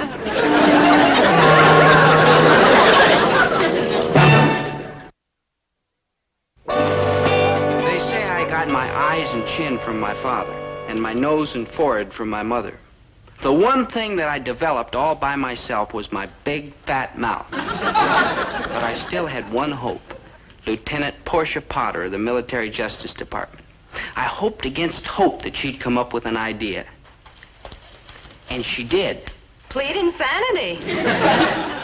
It's a long shot, but Maynard might be just the one to pull it off. Not Maynard, you. How on earth did you ever get him into such a mess? Gosh, Lieutenant, you told us soldiers have rights. I know. It's my fault, too. Oh, doggone it. If only that officer from the Judge Advocate General's office weren't coming. From the head legal office of the Army? Right. He'll be here for the court-martial. Hey, if I make a real smart defense of Maynard's beard, maybe he'll commission me right there on the spot, and I won't even have to go to OCS. We can start dating right away. Gillis, is that why you took on Maynard's case, so you could become an officer and take me out? Well, yes and no. Meaning what? Meaning yes, I would like to be an officer and take you out, and meaning no. Somehow, suddenly, it's gotten to be something much more important than just taking you out. Oh, well, thanks a lot. All of a sudden, I've come to realize that there's a principle involved here. A big principle. You said it yourself, Lieutenant. Soldiers have rights just like any other citizen. Life, liberty, and the pursuit of happiness. And for Maynard, happiness is a bunch of whiskers on the end of his chin. Well, Lieutenant, maybe I haven't got a chance of winning this thing, but I've got to fight just the same. Gillis, you're kind of a nut, but you're absolutely right. Gee, I hope so. I keep thinking of my poor buddy Maynard locked up in the guardhouse while I walk around free as a bird. Tomorrow I'll be home on a weekend pass, and Maynard, where will he be? Behind bars. So, what's the worst that can happen to him? Oh, he spends 3 months on KP, garbage detail, scrubbing the barracks like that. And how does Maynard spend his time when he is not being punished? On KP, garbage detail, scrubbing the barracks. See, it's all the same thing. You can't possibly hurt him, boy. Yeah, I guess you're right, Dad, but I'm going to conduct his defense at the court-martial, and I'm afraid I'll do the wrong things. What wrong things? All you got to do is exactly like I tell you. I know everything there is to know about courts-martial. Yeah. After all, I was a first sergeant, you know, with Dad, the good conduct medal, and you don't get one of them things without you keep your ears open and your mouth shut. Yes, sir. Now, the first thing you got to keep in your head is that every time the other side says something, you jump up and yell, "I object!" I object. Right. Oh, of course, not all the time. For a change of pace, sometimes you jump up and you yell, "Irrelevant, immaterial, and inconsequential." Well, what does that mean? Who knows? They always say it just before the commercial on Perry Mason. And he ain't lost a case yet. Maynard isn't just an ordinary prisoner. True. With him, I think maybe you better use the sympathetic approach. You know, big, gooey globs of sympathy. Your Honor, you can't send this boy to prison. You ask me why? I'll tell you why. Because he is not a criminal. He is the innocent victim of circumstances. You can't send him away. I don't know, Dad. Those Army officers are pretty strong-minded fellas. Oh, pish-posh. And remember one thing. Always keep a good grip on your suspenders. Well, we don't wear suspenders. I'll loan you a pair. It's psychology, son, psychology. A lawyer who's got a good grip on his suspenders has got a good grip on the case he's handling, see? I don't know if it'll work, Dad. What do you mean you don't know if it'll work? It worked for Lionel Barrymore. It'll work for you. You're better. I wouldn't want to hurt Maynard. Oh, don't worry, boy. You got everything going for you. The Gillis brain, the Gillis personality, the Gillis gift of gab, and best of all, Herbert T. Gillis in person.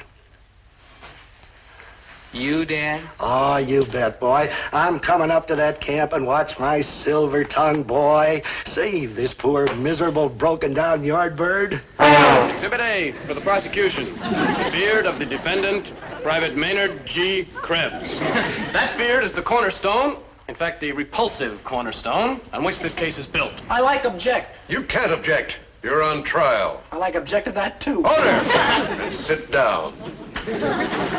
Proceed, Lieutenant. The prosecution will show, beyond all doubt, that this beard is aesthetically indefensible, militarily unfeasible, and architecturally unsound. In addition, we shall prove that the order to shave this beard was based on military necessity and does not violate constitutional right. Yeah, I object. Overruled. Sit down, Private Gillis. Private Krebs, take the witness stand. Did you or did you not, on the morning of April the 18th, enmesh, entangle, and otherwise ensnarl Exhibit A in the breech mechanism of your rifle, Exhibit B? Would you mind repeating the question and leaving out the part where you pull my beard? Answer the question, Krebs. Did you catch your beard in the breech mechanism? What's a breech mechanism? Sir,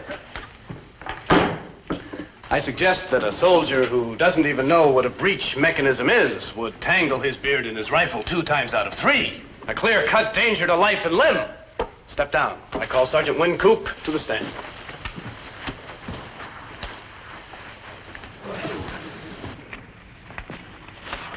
You are the defendant, Sergeant?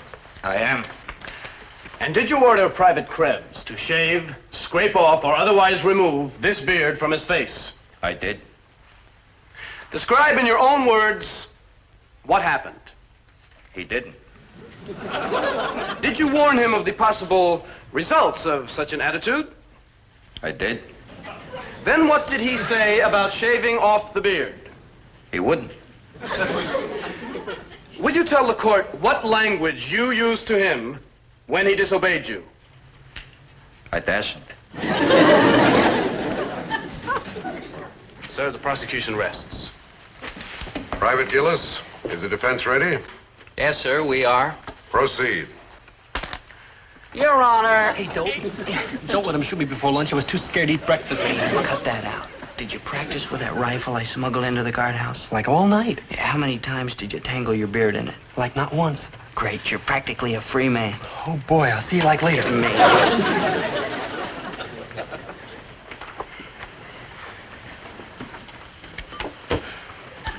Your Honor, gentlemen of the tribunal, learned counsel. Don't send this boy to prison. Why, you ask? Why? I'll tell you why. Because I shall prove that the order to shave off his beard was not a military necessity. Objection! The witness admits he caught his beard in the breech mechanism. Ah, yes. But I shall prove that it was a 1 chance in a million accident. That it would never and will never happen again. Private Krebs, prepare to simulate fire. Now, gentlemen, you will observe how efficiently and safely Private Krebs handles his rifle.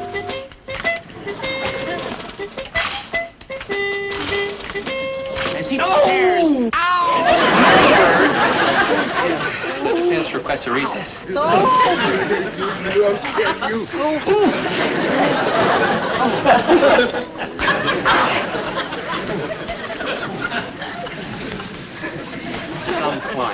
Your Honor, It is obvious that the actions of the defendant have made my closing argument unnecessary. Furthermore, his disobedience to a direct order calls for the full penalty allowed by law. The prosecution rests. Private Gillis, is the defense prepared to offer its closing arguments? We are, Your Honor. Gentlemen of the tribunal, learned counsel, may it please the court, my final plea is not for Maynard G. Krebs. No, because Maynard G. Krebs is not on trial here today. No offense, though, but I am. Maynard, quiet. Maynard. No, gentlemen. One little soldier, innocent or guilty, it is nothing. But one beard vindicated everything. That's right. That's what's on trial today. The beard of Maynard G. Krebs and the beards of all freedom-loving men from time immemorial. Yes, gentlemen, a sky full of bearded warriors looks down on this court. If you convict Maynard G. Krebs, you are also convicting such men as General Robert E. Lee, General Ulysses S. Grant, General Stonewall Jackson, General William Tecumseh Sherman. These men were free, untrammeled spirits. What mattered was their fighting hearts, not what grew on their chins. If they chose to express themselves by wearing beards, who are we to say they had no such right? Shall I speak now of more great bearded men? Very well. Private Krebs, show us the next picture. The pictures of such men. Ow, ow, ow! Maynard! Ow, ow, ow, ow, Dobie, stop me, Dobie! Oh, no! Here we go again. Maynard! Order! Order in the court. Gentlemen, are we ready to cast our ballots? In light of the evidence, I don't think we'll have much trouble reaching a verdict.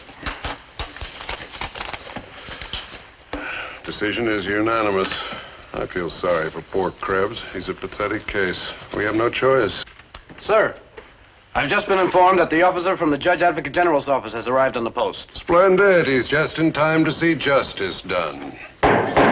Order. Order in the court. The defendant will rise on the charge of direct disobedience. Specification that Private Maynard G. Krebs did willfully grow and refuse to shave off his beard. Sir, Colonel Overholt from the Judge Advocate General's office. The proceedings of the court, gentlemen. Please continue. That Private Maynard G. Krebs did willfully grow and refuse to shave off his beard, which is considered unsoldierly, unsightly, and unsanitary. The verdict is...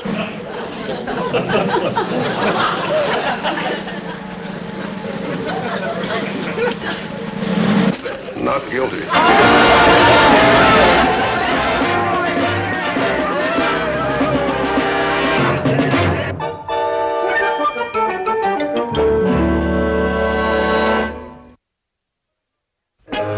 I got absolutely no offers to go to officers' candidate school.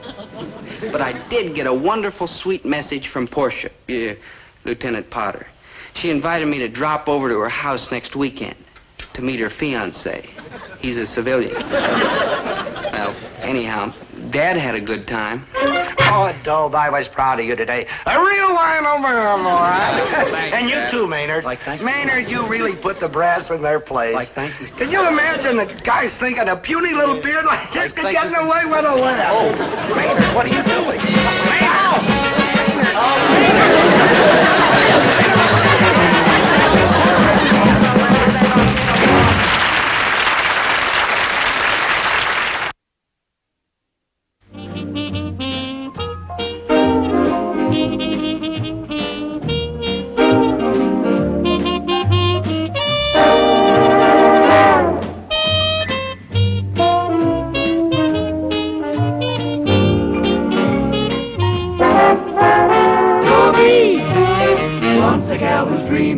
Dobie, wants a gal who's creamy. Dobie, wants a gal to call his own. Is she blonde? Is she tall? Is she dark? Is she small? Is she any kind of dream at all? No matter, he's hers.